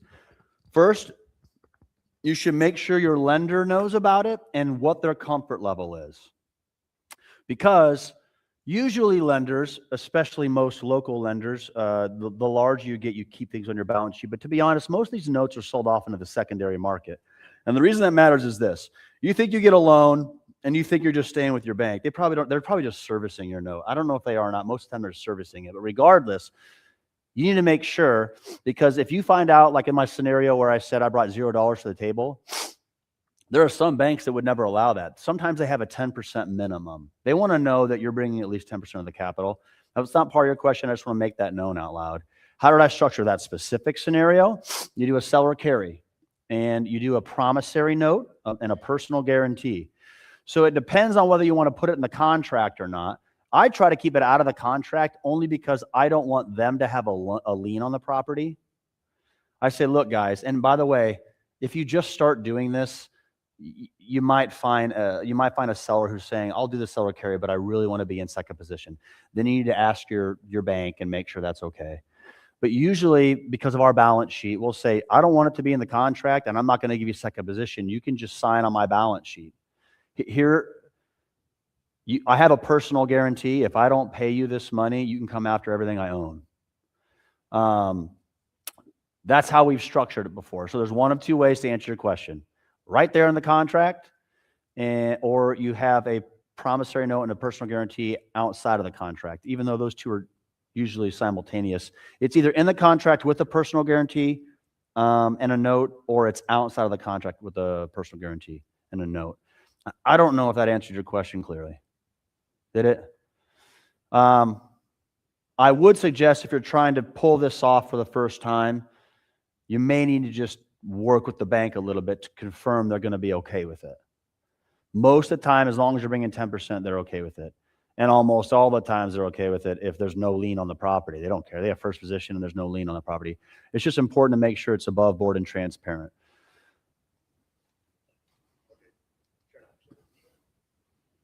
Can you just leave this mic on? Thanks. I'll come to you if you raise your hand, but if you want to skip the line, go up to the mic in the middle. But we got a question right here. So what's the best ways you found to provide assurance of closing to sellers? You know, give them that warm and fuzzy, knowing that confidence that you'll close. Yeah, that's a good question, because I can relate this to the same way I raise money now. I was lucky enough 4 years in to go to a family member and ask for some money. But if that was the first deal I did ever, it probably went a lot harder. So the answer to the question is, I just showed them what I've done before. And that sounds semi-arrogant. I don't mean it to sound that way, but now I can just say, well, here's my assurance. Go to my website, and here's all the properties we own. If you're not there, then you say, well, here's my assurance. This person's signing on the debt. Look them up. They're one of my partners. Google who this guy is. He's a part of the deal. That could help. Showing them maybe what you do for a living. I've admitted this 100 times.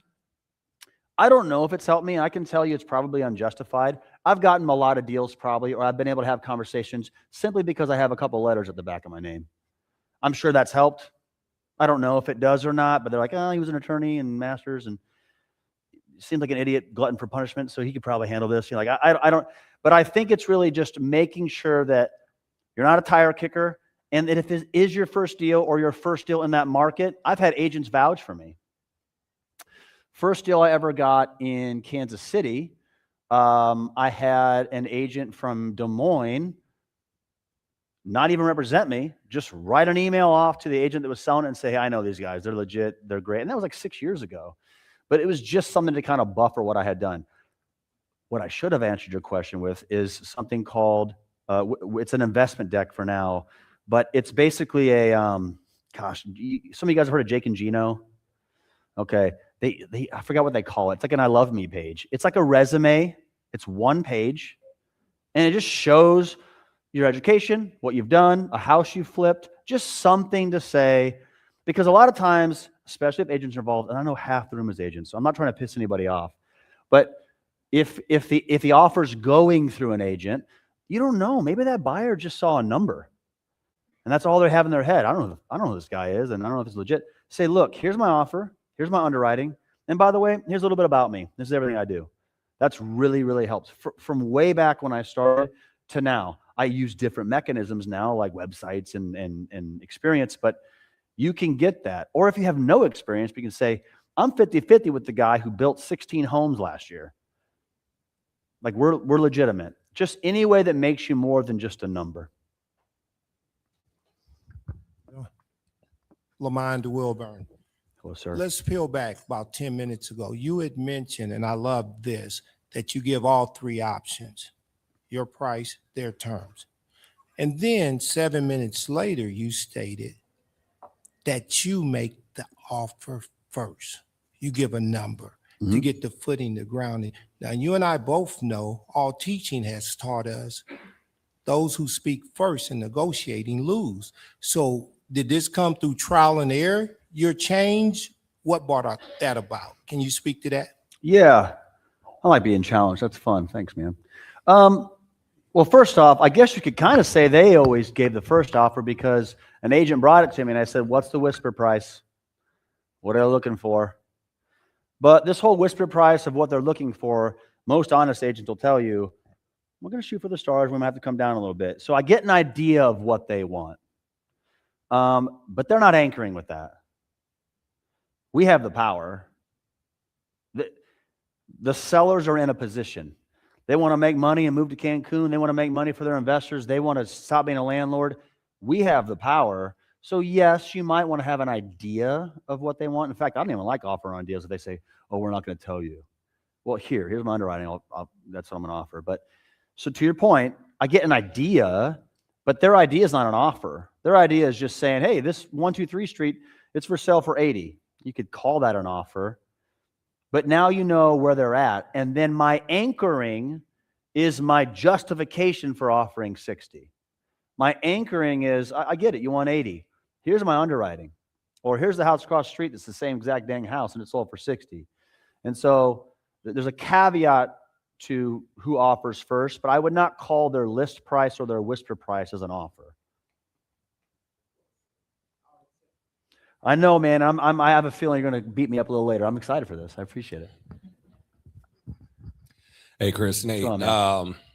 So I'm going to try and put what's in my mind, have that connect to my mouth and make sure I get this out correct. All right. I've been trying to do that for 20 minutes now, so, or 40, whatever it's been. So first question that I want you to answer, and then I'll have a follow-up on that. How many states are you guys currently in with total units? 7. Okay.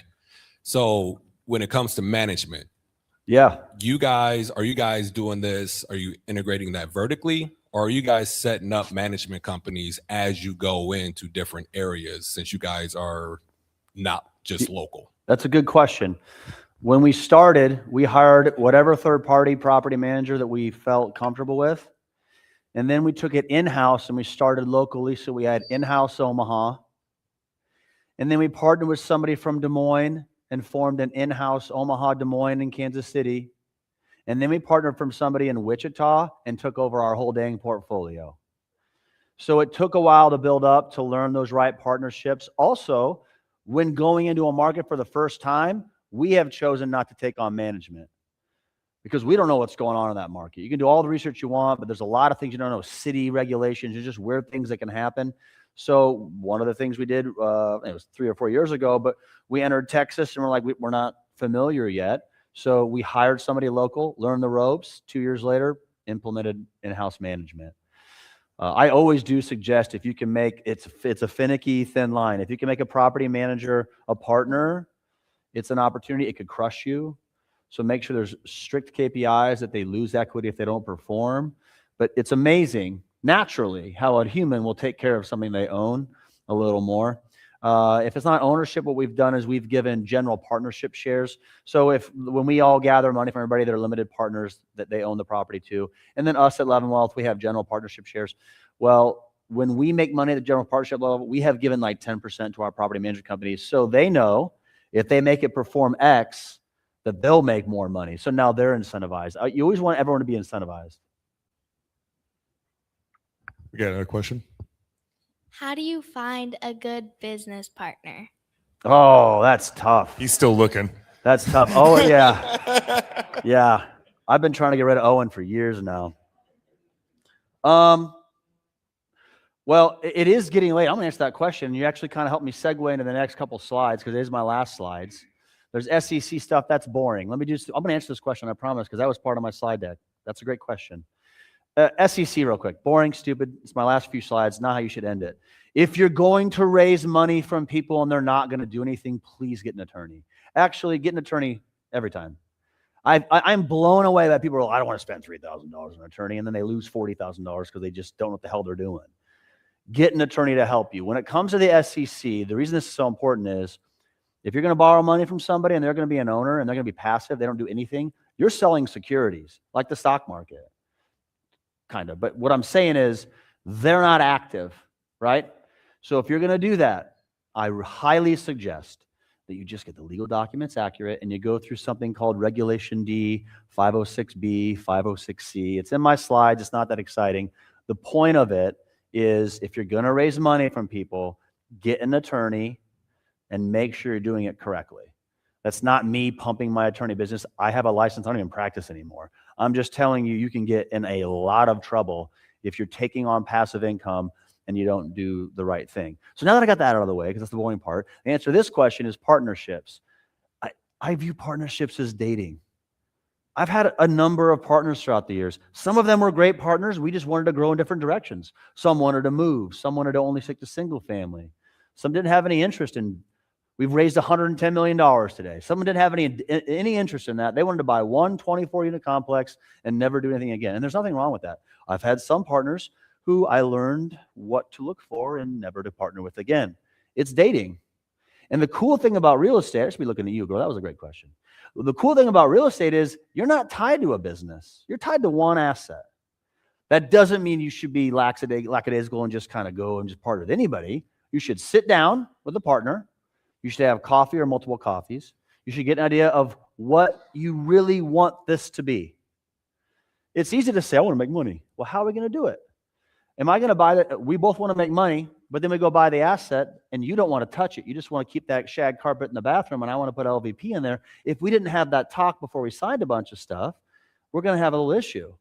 Here's the beauty. Even if you think you covered all of those, checked all those boxes, you might learn something partway through and you're like, holy cow, this partnership probably won't move forward. That's okay. You did the most of the work, so you're going to go along, finish that project, don't partner again. Real estate's beautiful. You're not starting a Chick-fil-A franchise where you're tied to this individual forever. Like you literally can flip that one house and then just never partner again. And I've learned the hard way, just like people have through dating, that some people just have different work ethics. They have different values. They have different approaches to things. And in the positive way, they just have different goals in life. Some people don't want to raise 110 and be in 7 states and do all this stuff. They just want to go golfing. They want to own 1 apartment a year. And there's nothing wrong with that. But making sure you have that talk, making sure you have the understanding of what that end goal is. This is literally on my slide, so what a great segue. Is I highly advise you do it not by yourself, if that's not clear yet, and that you have the discussions with whoever your partners are on what they are. When I go out and raise money, even for people in this room, I want to understand, is this a buy and hold thing for you? Because if you're looking to flip this apartment, we're not it. We're not it. And there's nothing wrong. If you want to invest your money and you get all your money back in year 2, there's nothing wrong with that. People made a lot of money doing that. That's not us. So I don't want to get in a fight with you in 2 years because we didn't sell the apartment. I just want to make sure we're on the same page. And so with partners, you just want to make sure you have the same business plan, that you're going to take care of it the way you want to take care of it. I'm not saying the way you want to take care of it's right. It just has to match what that partner's doing. And the reason you should not be scared to be in partnerships is, 1, you'll go way further, not by yourself, and you don't have to do everything. And if it doesn't work out well, you just don't partner on the next one. And that's where real estate's really beneficial. Or you can partner with your spouse. That works out sometimes too, doesn't it?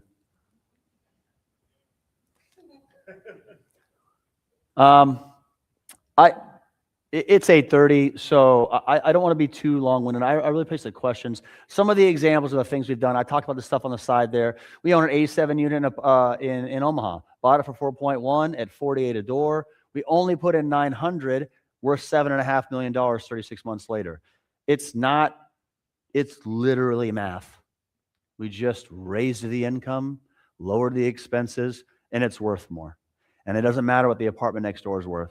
It really doesn't. It's just what's your net operating income. I did talk about this. There's different ways to structure. There's a joint venture, and that's what most people in this room is going to be comfortable with. Low number of people, 2 to 5 people, and everybody's active. That's what a joint venture is. I do construction. You go find the deal. You sign on the debt. There's 3 or 4 of us. We'll all be active, and that's a joint venture. You should get an operating agreement that explains what everybody's doing, and that's it. Get an LLC. I don't care what Google or ChatGPT or Claude tells you. Get an LLC. It's so cheap to get an LLC. And if you mess up, they sue you, which will happen. The LLC owns that one asset. That's all they can take.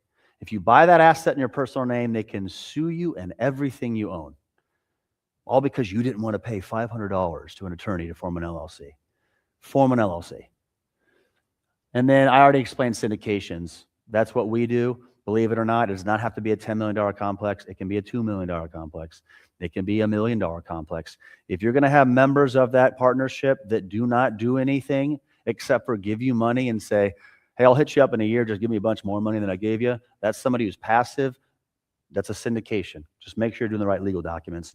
And through TED or whatever connections, I'm happy to give different names that I get 0 kickbacks for. I just use these attorneys in town. They're very good. I've used a national attorney for SEC stuff. We use Frankel for all of our CPA stuff. It's just really important you feel really comfortable. Those are my partners. And that's not just fluff. Again, 0 down when I'm getting $0 for sending money to these people. I make huge decisions based upon the trust of my attorneys, the trust of my accountants, the trust of different professionals in my life. They are sincerely my partners. I take my CPA, financial advisor, and attorney out to play golf. Luckily, they pay each year because it's on their companies. But I go out of my way to schedule time to spend time with them because they sincerely have helped put me where I'm at. And so I really suggest you surround yourself with good professionals. Oh, man, I said I'd be quick. Real quick on how you can do syndications. We structure things usually 70-30 with a 7% pref. This is how I do suggest you do this. If you're going to take somebody's money and they're not going to pay anything, we give them a 7% preferred return. What does that mean? They make the first 7% of profit that makes each year. So a $100,000 investor gives us their money, and I need to give them $7,000 year 1, $7,000 year 2. So it's not a guarantee. It's not a loan. So if I give them $6,000 in year 1, in year 2, if the property makes $8,000, they get all $8,000 because now they have 7 year 1 and 7 year 2. Why do we do that? Because we want to explain to that investor that we are not just using your money. We also put all of our own money into our own deals. That's a huge position to take. But also, they're protected in the sense that if we buy a property, we own it for 10 years, it makes 7% every single year. I sell it and it makes 7%. Chris Pomerleau worked for free for 10 years because I start making money at 8 and 9 and 10 and 11. And what does that do to the investor? It puts them in a better position because now they have some sort of a comfort level that, look, they're not just going to make 50 cents on $1 and I lose 50% of my money. They're at least offer that preferred return. I suggest we do that. And then everything over that 70-30. It's called a waterfall. There's the boring stuff. Already went through it. Yeah, only 2 more slides. So these are kind of the stack of where the capital comes from. Common equity. I've been talking about investment. What money are you putting into the investment? That's the common equity. The equity. What money are we putting down?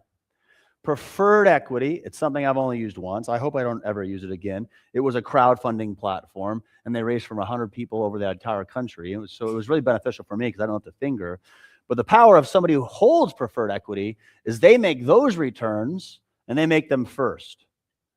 Now, if you don't want to get cute and talk about these are 2 $24 million places that we bought with those, you could still do that with a single family home.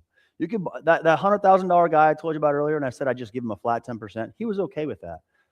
He could say, look, I want the first 14%. I don't care what you do. He has the preferred equity. If you flip that home and it makes 14%, you worked for free. It makes him feel good because that's a little less risk for him. I would call that a preferred equity. He is getting that preferred return before anybody else. Mezzanine debt is kind of like a second loan. Seller carries mezzanine debt. The true phrase mezzanine debt usually is affiliated with some type of institutional debt, but mezzanine debt is usually a second loan to, of course, the senior debt.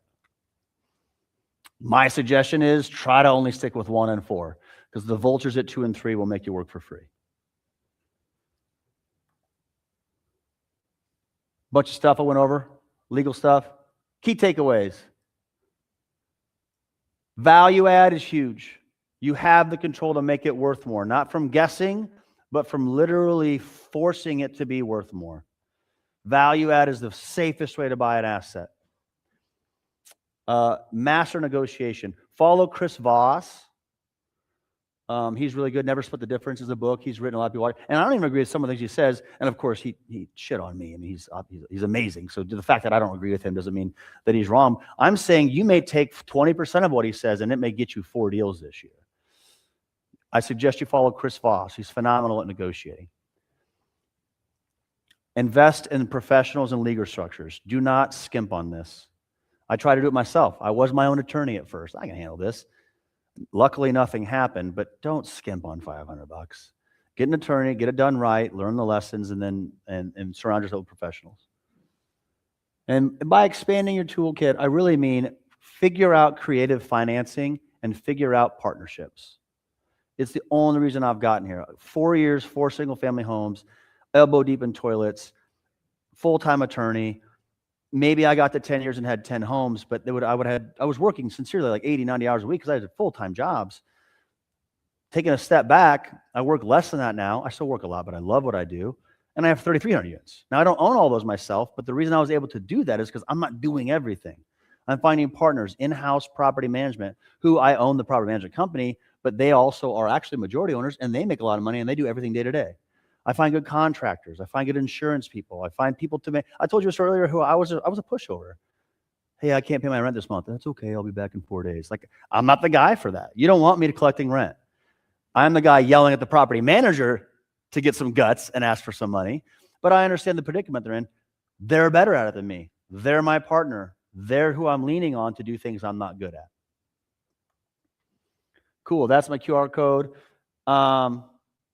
Some drinks are passed around. Any more questions before we close? Yeah. Here, hold on one second. Where are you at? I'll repeat the question if you want me to, Ted.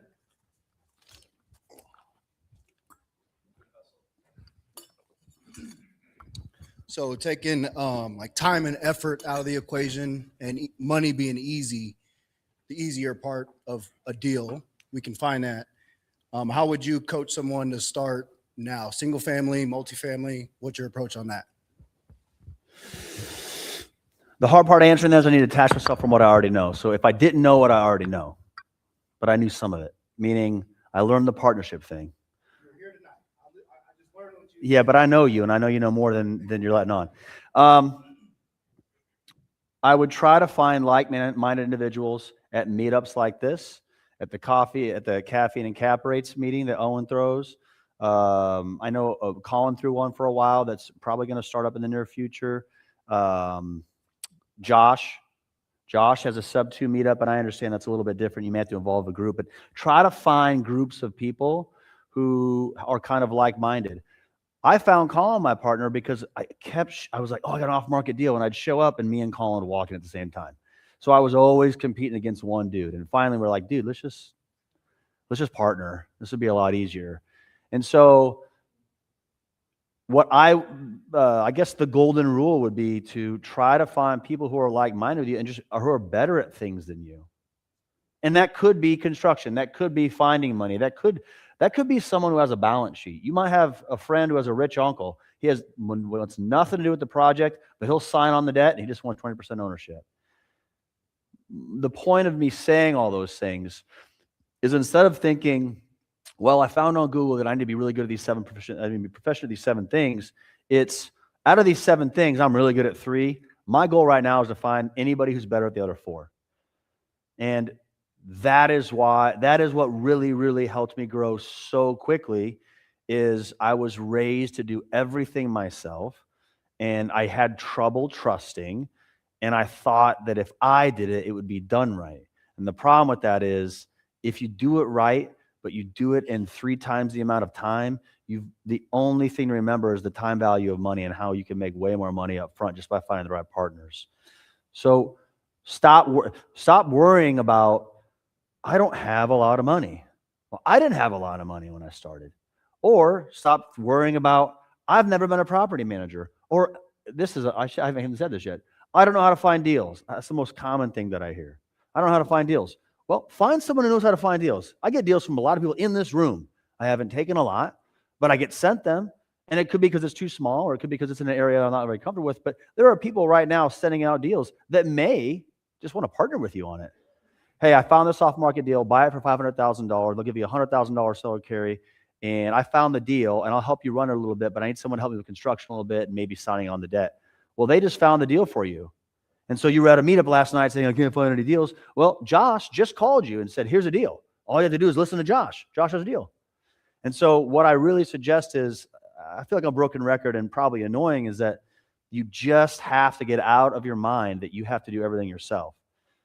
To this day, I am still forming new businesses that I am many times a minority owner of, because I bring something somewhat special, but they run 80% of the damn deal. But guess what I do?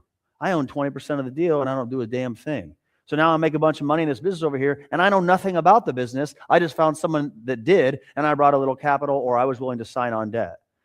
So maybe in that scenario, don't be afraid to split the baby or give up a lot of ownership. So many people will die on this hill of saying, I found the deal. I want 50-50. I'm not backing down. This is my deal. I'm the kingpin. Well, if you're not going to sign on debt, you're not going to be the money, not doing the work. You just found the deal. You might need to take 30% that time. And if it works, take 30% every time and don't work as much. Give up. Jason, what's your phrase? What's the Ray Kroc phrase? I'd rather own 1% of every McDonald's in the world than 100% of one. That's a good phrase to think about. And that's literally what I'm doing in syndications.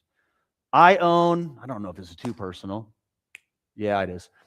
It's too personal. Out of the $330 million of assets, I promise you I don't own 100% of them. But I own a significant portion, enough to say, I don't give a shit that I'm not kingpin. I really like that I own $330 million of assets, and I'll take that percentage because I have a bunch of professionals around me, things are working in systems, and I'm not getting in my way of trying to just take down the whole thing myself and be good at everything myself. Super long diarrhea answer. Did that make any sense at all? All right. And don't let on like you don't know what the hell you're doing. I know what you're doing. Hi. I wanted to ask you back to the restructuring of the deal. I have a lot of acquisition deals coming across my plate. I have the due diligence and the underwriting. A lot of the problems that I'm having are with the mom and pops that don't know how to value their properties. One in particular, he was asking close to $6 million, but once we got in and started doing the due diligence, their own bank wouldn't loan more than $1.1 million based on a lot of different factors. Yeah. So I've just been hitting those back to back constantly. Like it has been nothing but a lot of kickback from these mom and pops. How do you structure? We also do the 3 approach of providing that, giving them a pitch deck with our experience, along with, our kind of like an overall business plan of how we're going to go forward. Because we also want them to feel that we aren't going to crush their dreams and just turn it into, something sterile. We want to continue that customer service. So I don't know how to get past that because it's been like for 6 months constantly of overvaluation from the mom and pops that the numbers aren't doing it. The banks aren't able to change their minds. I'm just confused on how to break that cycle. Well, I'm glad you told me that time frame of 6 months. So I can tell you over the last 12 months, it's been the hardest. I'd really say between 6 and 18 months ago. I'd say the last 6 months is a little easier for me, but it's a tad bit different space. I can tell you over the last 2 years, it's been very difficult because all the sellers have had to come to Jesus and realize that the asset they own is not worth what they thought it was because interest rates are 17.9% and the market's to shit. And so it's really hard, especially for a mom and pop, who this was their entire retirement plan, to think they had that $6 million asset when it's really only $2 million. So I would say these 2 things. One, the timing's a little tough. I think this year's going to be phenomenal. I think this 2026 is going to be phenomenal. A lot of people who got these 3.5% notes, I'm one of them, in 2021, those are going to balloon in 2026 or 27.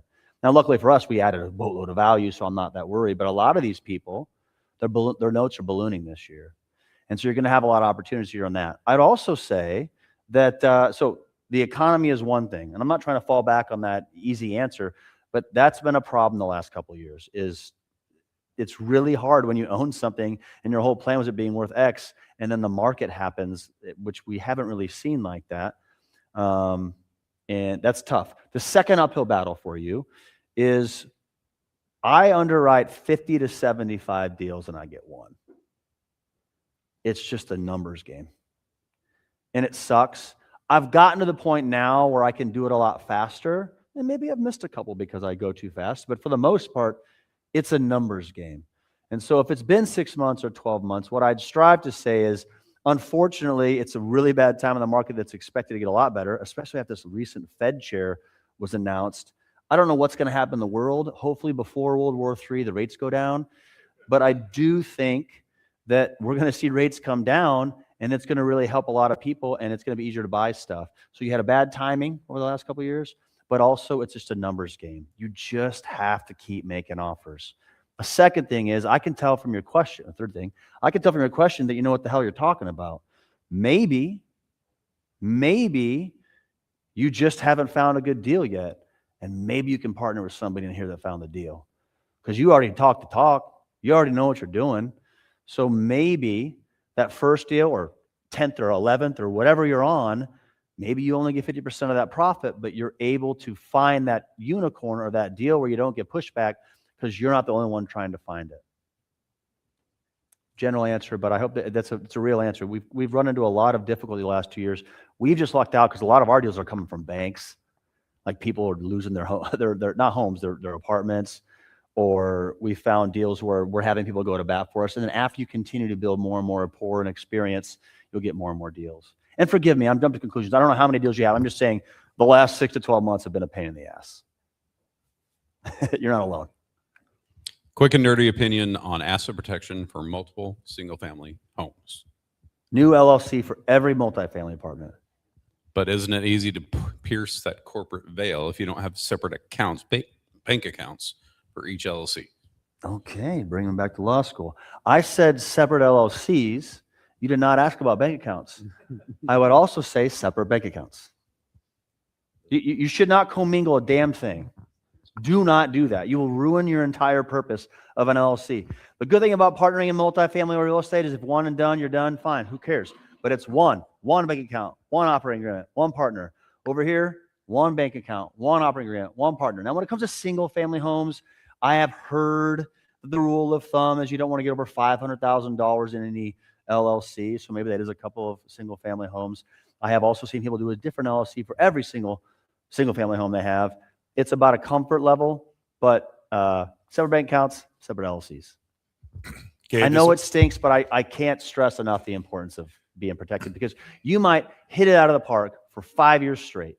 You might make $1 million a year, and then one asshole walks outside drunk at 2 a.m., jumps on top of the railing, slips on ice, breaks her arm, sues you for not only $3 million that she would have made over the next 20 years of her life, even though she's never made that in her entire life, but also she was drunk and she shouldn't have been on top of the railing, and now you lose all of the money that you ever made because you sat at that real estate meetup that one night and you refused to get a second LLC. I don't suggest it. We have one more question. Sure. I'm interested in doing new construction housing. With everything that you went over, does it apply differently at all? So I am limited in my experience with new builds. We are building 132 units on Dodge, 38th and Dodge, right across from Taco Bell. We're doing some major construction in a couple apartments, and we're looking to build a pretty large neighborhood. But for the most part, I have limited experience in ground-up construction. But I can tell you this, nothing that I've said tonight doesn't apply to that. And what I mean by that is, this is what I would do if I was a builder. Man, sometimes I wish I was a builder. If I was a builder, I'd prove the concept by building something and showing that it works. And then I'd go find somebody who had a bunch of money who was willing to buy and let me build 20 homes.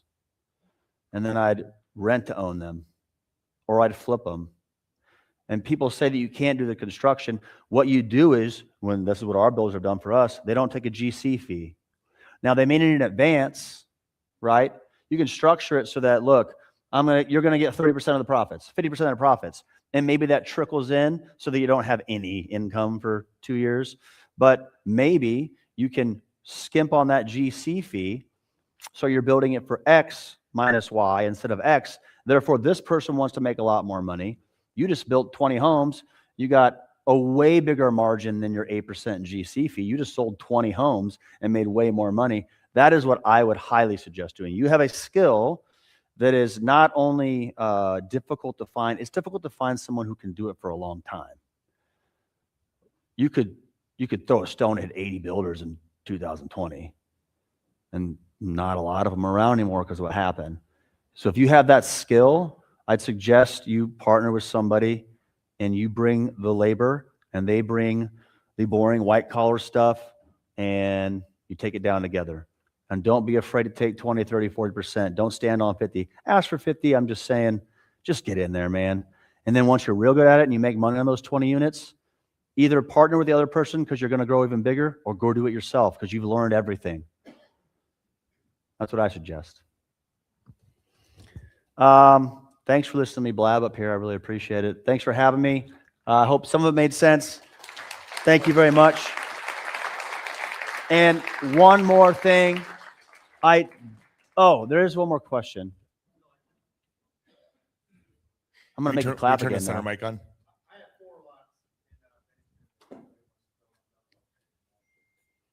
Okay. Well, anybody who said they can't find deals, they can go talk to him right now. If you know any builders in the room, there's somebody who can find 4 lots.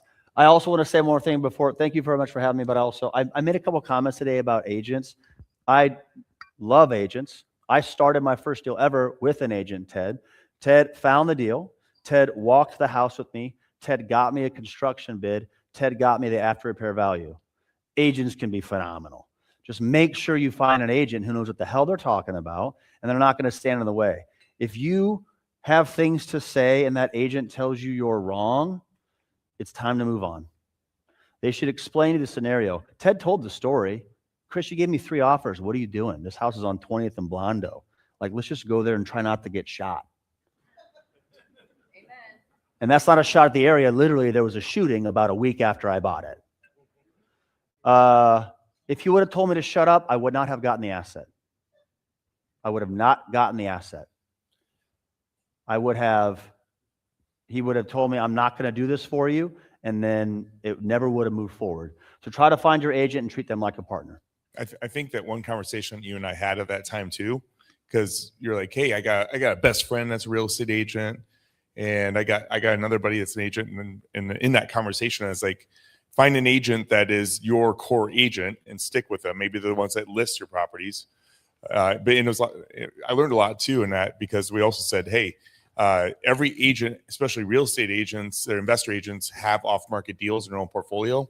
So put your buy box out to everybody and let them earn your business, right? Yeah, try to stick with an agent, because they'll see you not as a tire kicker, but as a long-term partner. Any agent that treats you as a transactional person, it's not someone you want to be with. So that agent may help you find it. They may sell it for you, but just team up with an agent. The agents who bring us deals off markets right now are phenomenal for us. All I'm saying is, like with a contractor or a partner or an insurance agent, make sure they're your partner and they're going to win with you. Just make sure they'll listen to you. Remember when Chris said he wasn't going to go to 9 o'clock? Sorry. Awesome, Chris. Thanks, man. Appreciate it. Thanks, man. Appreciate it. Good to see you. Our total attendance tonight, Chris, exceeded 134 people, putting you in our top 3 highest attended REIA events ever. So cool. There you go. I think there's more than 7 people that showed up tonight for Chris. I look down. But... Hey, I do want to act quick here, but I don't want to discount all this stuff. So first off, while I knock a couple things out, Owen in Liquid Lending have a pile of books back there. If you want a chance to win one of those books he's giving away, I think he's got 5 of them. Put a card or just write your name so they put it in a cup. And here in about 3 minutes, we're gonna do it. Owen's Mr. Vanna White here because of the grays, and he's gonna go ahead and walk up and down the aisles and take your cards. Yep, I saw the finger. And before that, really want to open up the mic just for if you guys could keep it under 30 seconds. If you got something you want to sell, you got something you want to look for. If you're a sponsor in a crowd, want to shout out your business. Or shout your business, period. It's an open mic. Keep it to 30 seconds. If there's something you're looking for or anything, this is the chance. Going once. Oh, there we go. First to the mic is Marty McGuire, Blackstone Insurance. Hello. Hi. We turn the mic on. Check. There you go. There you go. Hey, everybody. Marty McGuire, Blackstone Insurance. I'll keep it quick. Just want to let you know I've got a carrier right now who is hungry for apartments, 5+ units. Lately, it's been very difficult to find a carrier that's going to give decent terms, decent rates. We've seen wind hail deductibles through the roof, 2%, 3%, 5% wind hail deductibles. Well, I got a carrier right now that's hungry, buying up market share, 1% wind hail deductibles. As long as it's reasonably updated, give me a shout, and we're finding some smoking deals on apartments insurance. Thanks. Awesome. Thanks. Appreciate you.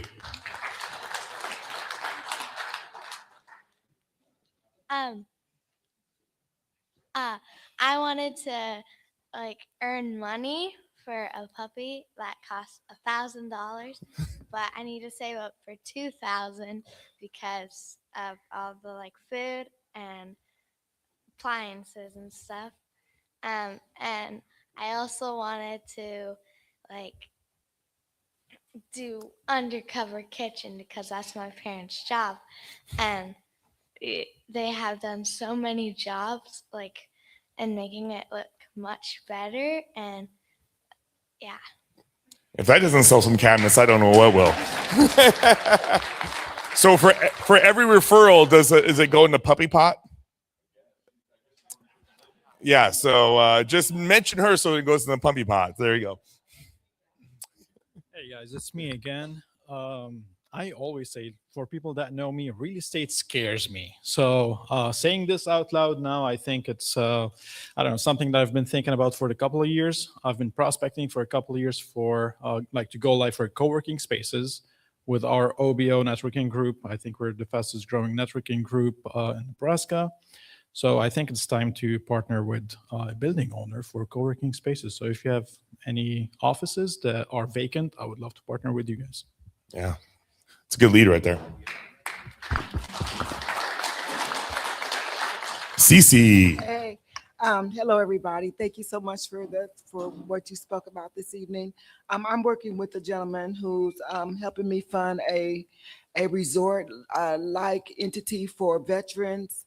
Yeah, resort entity for veterans, and we're looking for water around it for kayaking and sailing and fishing and things of that nature. And so if anybody has anything like that or know about anything like that, please let me know.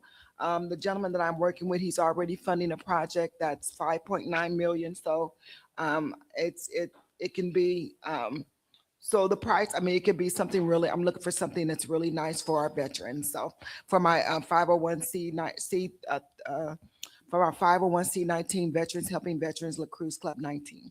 Thank you, Cece. Appreciate it. I just received this phone call when I was coming here tonight. I have an investor of mine. She wants to get rid of one of her properties in North Bend. I know zero about it, but I'll have the keys tomorrow. So Angela Peters, Realtor One Group Sterling. If you want any further details, catch me tomorrow. Thank you, Angela. So my name is Brad Clark, and I haven't been here in a little bit, but I think I've seen some people, some familiar faces, I suppose. But anyways, I own Rose Outdoor Services, lawn landscape company, and I've done some work for some people in here. So if you're looking for a new option, maybe a spring cleanup or just a little refresh on any of your properties, find me on Facebook or just reach out. Thank you, guys. By the way, I have used Brad and Rose Outdoor Services on multiple properties, and fall cleanups, spring cleanups, landscaping, mulching, like pavers, all the stuff. Like, he is amazing, trustworthy. Like, I love Brad. He's the guy you want to go to if you need a yard cleanup, landscaping of any type, hardscape, all that stuff. So check him out. I'll personally vouch for him. He's done such good work for me, and I love him. So love you, Brad. You should have just spoke for him.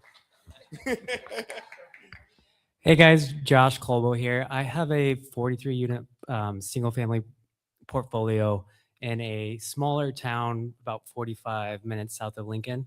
It's kind of what Chris was talking about. Seller finance carries 75%. Kind of the terms are a little bit flexible, but it's around $5 million. If that's something that somebody would be interested in, find me.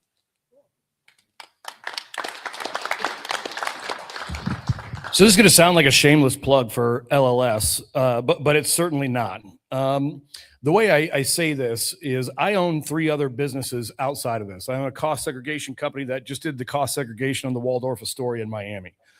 So when I say that there's speed and time velocity to money, there absolutely is that case. That business also optimizes taxes for my other businesses. We have an account that sits there that's just cash flush all of the time. It's a revolving door of our in and out. That money goes and sits in LLS and earns 10%. We have 3 other business partners. One that's a Formula One media company that's going to that we just talked to, that I'm an investor and owner in, that's going to park $500,000 there for the foreseeable future as a revolving door. Again, they're going to make 10% on that money that's just sitting there.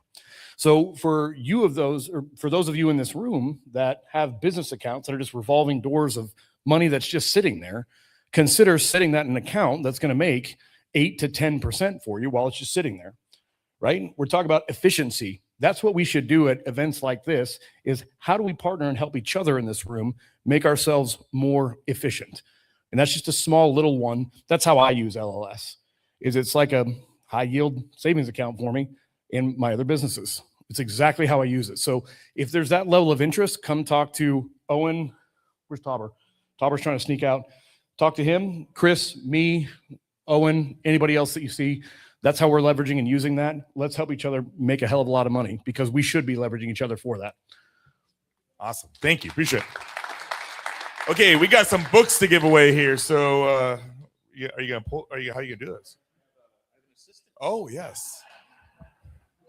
She's gonna make a ton of money today. Okay. So pull the card out and then say the business name and who they are. Andrew Brunch. Wait. Lee and Associates. Andrew Bunch, Lee and Associates. You have to be here to win. Okay, next card.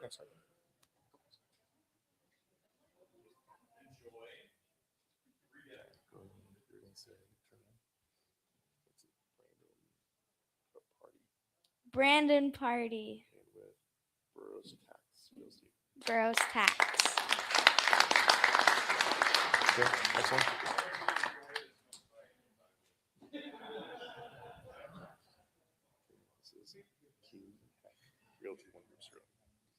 Kayleen Heck, Realtor. Something. Realty One Group Sterling. How many more we got? 2.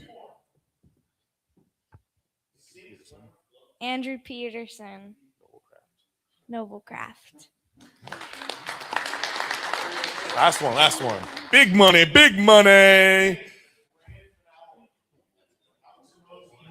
I remember when Dennis used to do fun music when this went down.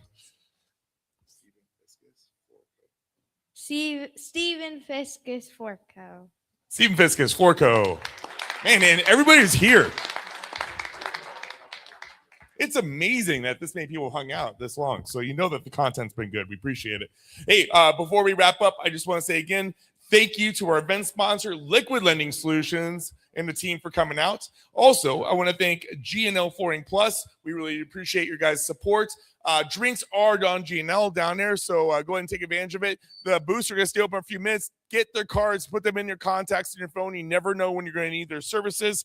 And one of the things that you could do for us before you head out is please take a moment to thank the staff here tonight. And if you enjoyed the event, consider please giving Omaha REIA and REIA Radio podcast a review. It really means to us a ton to us and helps us deliver value to the community. So thank you so much. I appreciate you, and I can't wait to see you guys next month at the REIA event.